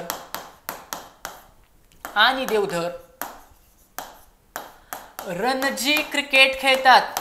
रणजी क्रिकेट खेळतात. झालं. दुलीप आणि देवधर रणजी क्रिकेट खेळतात. दुलीप कप, देवधर कप आणि रणजीत हे क्रिकेट या खेळाशी संदर्भात आहे. स्क्रीनशॉट काढून घ्या, तुमच्या ट्रिक लक्षात राहतील. संतोष फुटबॉल खेळतो. 2 नंबरची ट्रिक आहे आपली, दुलीप आणि देवधर रणजी क्रिकेट खेळतात म्हणजे दुलीप कप, देवधर कप आणि रणजी हे क्रिकेट या खेळाशी संदर्भात आहेत. बाकी फुटबॉलमध्ये बघितलं तर ड्युरेंट कप हा एक फुटबॉलच्या खेळाशी संदर्भात आहे. संतोष ट्रॉफी तर ऑलरेडी आपण घेतलेली. आता पुढं काय विचारलंय? टेनिस. टेनिस ही आपण क्रिकेट याची ट्रिक अतिशय सोपी, तुमच्या लगेचच लक्षात ठेवायचा. टेनिस म्हटलं की तिथं ओपन हा शब्द आलाच पाहिजे. जिथं टेनिस आलं तिथं ओपन आलं की उत्तरच येणार. टेनिस. कसलं टेनिस हे वाचलंच नाही मी. Lawn tennis. आता बघा, Wimbledon open, French open, Australian open, American open, Japan open, pan Pacific open. दिसतंय? म्हणजे टेनिसला आपली पुढची ट्रिक काय राहील? टेनिस म्हटलं की ओपन ही आपली ट्रिक आहे. ओपन ही ट्रिक आहे. झालं. सगळेच्या सगळे खेळपाट झाले. संतोष फुटबॉल खेळतो, दुलीप आणि देवधर रणजी क्रिकेट खेळतात, क्रिकेट संपलं. ह्याचं हॉकीचं एक लक्षात ठेवायचं, हॉकी हे आगा खान कप आणि Ajmal Shah cup. Ajmal Shah cup आणि म्हणजे दोन्ही पण मॉमेडियन थोडेफार पार्टमध्ये नाव होतं, आगा खान कप आणि अजमल शाह कप असं लक्षात ठेवायचं. हॉकी म्हणजे थोडंफार मॉमेडियन टाईप काहीतरी नाव आहे. म्हणजे आगा खान कप आणि अजमल शाह कप हे हॉकीच्या संदर्भात आहे. फुटबॉलचं तर तुम्हाला सांगितलं डुरंट कप आणि संतोष कप. आणि टेनिसचं सगळेच्या सगळे ओपन विचारलं ना, सरळ सरळ टेनिस आहे, उत्तर संपलं. आणि बॅडमिंटन हे अमृत देवान कप हे याच्यामधलं सोप्पतला सोप्पं एक्सप्लेनेशन आहे. आता 20 नंबरचा क्वेश्चन आपला हा शेवटचा प्रश्न असेल. या प्रश्नामध्ये या भागातला आपला हा शेवटचा असेल. पेपर आपण पूर्णच्या पूर्ण घेणार आहे. की काय क्वेश्चन आहे, महाराष्ट्र पोलीस संचलित पोलीस प्रशिक्षण केंद्र खालीलपैकी कोणत्या ठिकाणी नाही. विचारलं का नाही? तुम्ही नीट बघा, एक्झामिनर किती फसवतोय. अगदी किती क्वेश्चन दाखवले मी तुम्हाला नाही नाही नाही असलेले. मी तुम्हाला मगाशी पण एक सांगितलं, नाही विचारलं की खालून वाचत द्यायचं आणि ऑप्शन बारकाव्यानं वाचायचं. कुठं ऑप्शन मधून ट्रिक भेटते का बघायचं. काय विचारले, महाराष्ट्र पोलीस द्वारा संचालित पोलीस प्रशिक्षण केंद्र खालीलपैकी कोणत्या ठिकाणी नाही. मग कोणत्या ठिकाणी नाही वाचत आलो, खंडाळा, जळगाव, जालना आणि अकोला. मग अशी विद्यार्थी मित्रांनो मी तुम्हाला बोलता बोलता एक गोष्ट सांगितली होती, जर एक्झामिनरला कन्फ्युजन करायचं असेल ना त्या विद्यार्थी, तो काय करतो, जवळची नावं टाकण्याचा कन्फ्युजन वाढवतो, जवळची नावं टाकतो. मग असे बघितलं आपण कोराडी आणि काटोल होतं का नाही, तिथं कोराडी आणि काटोल विचारलं होतं. क मध्ये कन्फ्युजन केलं होतं. हिथं जालन्याचा ज दिसतोय, जळगावचा ज दिसतोय. 100% उत्तर माझं हित आहे, 100% उत्तर हित आहे. कारण त्याला एक्झामिनरला माहिती आहे, पोरगा आठवायला गेलं की त्याला आठवणार यार ज वरून काहीतरी होतं. म्हणजे 100% त्याचं कन्फ्युजन वाढवण्यासाठी काय करत असतात एक्झामिनर, असे ऑप्शन क्रिएट करत असतात. जालना आणि जळगाव, जालन्याचा ज, जळगावचा ज, उत्तर मॅक्सिमम हितच असणार आहे. उत्तर माझं 1 आणि 3 या 2 मध्ये असणार आहे. मला 1 आणि 3 मध्ये कन्फ्युजन झालं तर मी 3 लाच घेऊन जाणार, म्हणजे उत्तर माझं जळगाव राहणार. म्हणजे ट्रिक ना आलं. आता अभ्यासानं येऊ. या क्वेश्चनवरून मला महाराष्ट्रातल्या पोलीस भरती करणाऱ्या विद्यार्थ्यांना हे सांगायचंय की बाबा तुम्ही पोलीस भरती करत आहात तर तुम्हाला पोलीस प्रशिक्षण केंद्र कुठे कुठे आहेत हे माहितीच असायला पाहिजे. ही एक्झामिनरची अपेक्षा आहे. उद्या कोणत्या जरी जिल्ह्यात तुम्ही फॉर्म भरला तरी पोलीस प्रशिक्षण केंद्र, तुम्ही पोलीस झाल्यानंतर तुम्हाला प्रशिक्षण कुठं कुठं करावं लागणार आहे हे तुम्हाला माहितीच असायला पाहिजे. या उद्देशाने हा प्रश्न तुम्हाला यायलाच पाहिजे. मग काय करायचं, पहिल्यांदा जिल्ह्याची ठिकाणं करायची. काय करायची, जिल्ह्याची ठिकाणी करायची. आणि प्रश्न हा नेहमी अशा ठिकाणी विचारला जाणार जे जिल्ह्याचं ठिकाण नाही परंतु तिथं पोलीस प्रशिक्षण केंद्र आहे, तिथं प्रश्न विचारण्याचे चान्सेस जास्तीत जास्त राहतात. मग आता बघा, तुम्ही पुणे जिल्ह्यापासून पाठ करायला सुरुवात केली तर पुणे असं न विचारता पुण्यामध्ये खंडाळा या ठिकाणी पोलीस प्रशिक्षण केंद्र आहे. इथं प्रश्न विचारण्याचे चान्सेस जास्तीत जास्त राहतील. का, कारण जिल्ह्याचं ठिकाण सोडू नये, जिल्ह्याचं ठिकाण सोडून त्या ठिकाणी पोलीस प्रशिक्षण केंद्र आहे, म्हणजे हिथं प्रश्न विचारण्याचे चान्सेस जास्तीत जास्त राहतील. तुम्हाला माहिती आहे, तुम्ही जर अभ्यास केला असेल तर तुम्हाला हे वाचनामधून गेलेलं असतं, खंडाळा या ठिकाणी पोलीस प्रशिक्षण केंद्र आहे. मला नाही विचारले म्हणजे ऑप्शन नंबर माझा 4 गेला. अकोला जिल्ह्याचं ठिकाणे, जालना जिल्ह्याचं ठिकाणे आणि जळगाव जिल्ह्याचं ठिकाणे. या पद्धतीने तुम्ही जर पुढे वाचत गेला तर तुमच्या असं लक्षात येईल की आपल्याला पोलीस प्रशिक्षण केंद्र माहितीच असायला पाहिजेत, माहितीच असायला पाहिजेत. तुम्ही जर नीट बघितलं बारकाव्यानं तर इथं तुम्हाला सगळेच्या सगळे पोलीस प्रशिक्षण केंद्र दिलेले आहेत. पोलीस प्रशिक्षण केंद्र म्हणजे पोलीस महाविद्यालय कुठं कुठं आहेत. खंडाळा जिल्हा पुणे लिहिले का, अकोला लिहिले का, लिहिले, जालना लिहिले का, पण या ठिकाणी जळगाव नाही. त्यामुळे लक्षात ठेवायचं, जळगाव या ठिकाणी पोलीस प्रशिक्षण केंद्र नाही. मला नाही हे विचारलं होतं ते मला आलं पाहिजे. मग आता पुढे जाऊन प्रश्न कुठं कुठं विचारले जाऊ शकतात, क्वेश्चन कुठं फॉर्म होऊ शकतात हे तुम्हाला सगळं आलंच पाहिजे. पण त्यातल्या त्यात पण बेस्ट क्वेश्चन कुठं तयार होऊ शकतात तर बघा, पुण्यात या ठिकाणी कुठंच नाही एवढं लक्षात ठेवायचं. त्यामुळे पुण्याच्या संदर्भात खंडाळा आणि नानवीज दौंड हे 2 लक्षातच ठेवायचे. कुठले, खंडाळा आणि नानवीज दौंड हे दोन्ही जिल्ह्याची ठिकाणं नाहीत. जालना जिल्ह्याचं ठिकाणी, नागपूर जिल्ह्याचं ठिकाणी, अकोला जिल्ह्याचं ठिकाणी. आता पुढचा प्रश्न, सोलापूर जिल्ह्याचं ठिकाणी. परंतु इथं महत्वाची गोष्ट अशी, सोलापूर या ठिकाणी महिला प्रशिक्षण केंद्र आहे. उद्या जर विचारलं पोलिसांच्या मधील महिला प्रशिक्षण केंद्र कुठे आहे तर उत्तर येईल सोलापूर. उत्तर काय येईल? सोलापूर. पुढे जाऊन जर विचारलं, जर गुन्हे अन्वेषण प्रशिक्षण विद्यालय म्हणजे DTS कुठं आहे? नाशिकला आहे. म्हणजे सोलापूर आणि नाशिक तुम्हाला आलंच पाहिजे. आणि तिसरं आहे नागपूर, की unconventional operation training centre. Unconventional म्हणजेच काय? अपारंपरिक. ऑपरेशन ट्रेनिंग सेंटर, ऑपरेशन म्हणजे अभियान प्रशिक्षण केंद्र कुठं आहे? तर ते नागपूरला आहे. म्हणजे वेगळं काय काय आहे? सोलापूर या ठिकाणी महिला प्रशिक्षण केंद्र आहे. DTS म्हणजे गुन्हा अन्वेषण प्रशिक्षण विद्यालय नाशिक या ठिकाणी, आणि unconventional operation training centre. Unconventional म्हणजे अपारंपरिक. लक्षात कसं ठेवायचं? अनकन्व्हेन्शनल अपारंपरिक, अकन्व्हेन्शनल अपारंपरिक हे कुठे? नागपूर या ठिकाणी. आणि जर तुम्हाला SRPचं विचारलं तर विशेष सुरक्षा विभागातील अधिकारी व कर्मचाऱ्यांचं प्रशिक्षण देण्यासाठी सुरक्षा प्रशिक्षण केंद्र रामटेकडी पुणे या ठिकाणी आहे. विशेष सुरक्षा विभागातील अधिकाऱ्यांचं प्रशिक्षण केंद्र. आणि सगळ्यात महत्त्वाचा भाग, पोलीस प्रशिक्षण विद्यालयाच्या प्रमुखास काय म्हणतात? प्राचार्य असं म्हणतात. पोलीस प्रशिक्षण विद्यालयाच्या प्रमुखास प्राचार्य असे म्हणतात.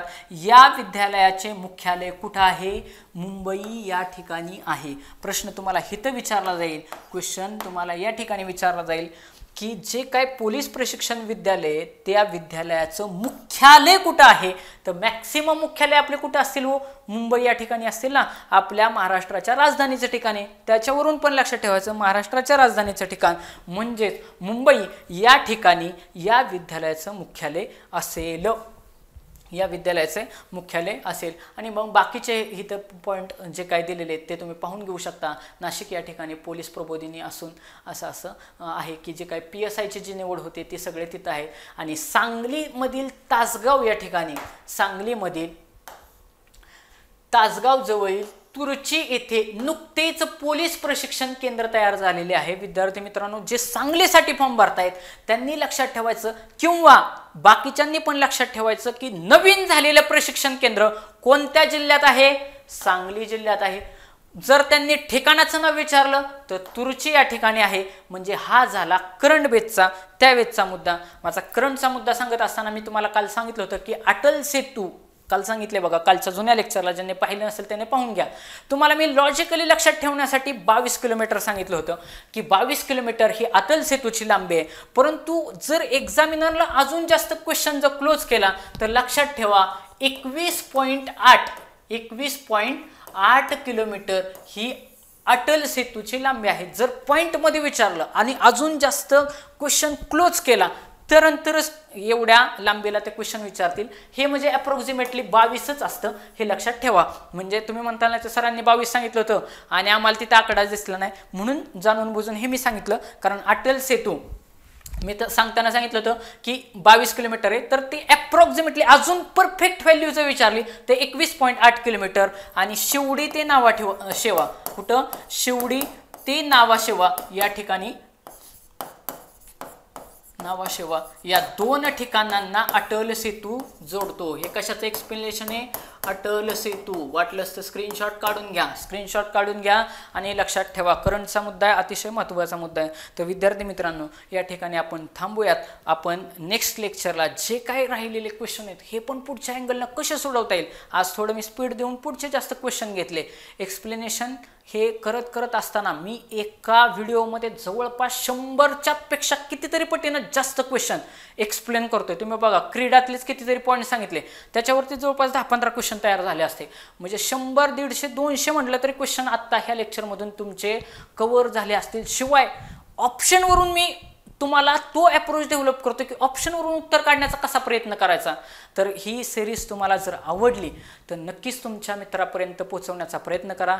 माझे हे व्हिडिओ बनवण्याच्या पाठीमागचा आणि आमच्या केसागर परिवाराचा एवढीच अपेक्षा आहे की महाराष्ट्रामधून जे काय तळागाळातले विद्यार्थी अभ्यास करतायत त्यांच्यापर्यंत योग्य नॉलेज पोहोचावं, चांगल्या क्वालिटीचं, चांगल्या दर्जाचं पोहोचावं. त्यासाठी आपली वेगवेगळी पुस्तकं देखील, हे पुस्तकामधलीच PDF आहे जे मी तुम्हाला रोज एक्सप्लेन करून सांगत असतो. अतिशय चांगल्या पद्धतीचं पुस्तक या ठिकाणी बनवलेलं आहे. आणि हा व्हिडिओ तुम्हाला जर आवडला तर 100% लाईक करा, शेअर करा, सबस्क्राईब करा, तुमच्या विद्यार्थी मित्रांपर्यंत पोहोचवा. तुम्हाला काय वाटते ते कमेंट बॉक्समध्ये कळवा, की जेणेकरून मला अजून पुढचे क्वेश्चन घेताना प्रोत्साहन भेटेल, अजून काय इम्प्रूव्हमेंट करता येईल, तुम्हाला काय गरजेचं आहे हे मला तुम्हाला देता येईल. म्हणजेच काय होईल, एक थोडे दिवस झाले आपले थोडे काही व्हिडिओ पडले की आपल्याला लाईव्ह सेशन घेता येईल आणि लाईव्ह सेशनमध्ये आपलं काही जरी झालं तरी टार्गेट 70 पासून 95 पर्यंत विद्यार्थ्याला मला न्यायचाच आहे. ह्या अँगलनंच मी तुम्हाला शिकवत राहणार आहे. तुम्ही हा व्हिडिओ नक्की बघा, नक्की शेअर करा. Thank you so much.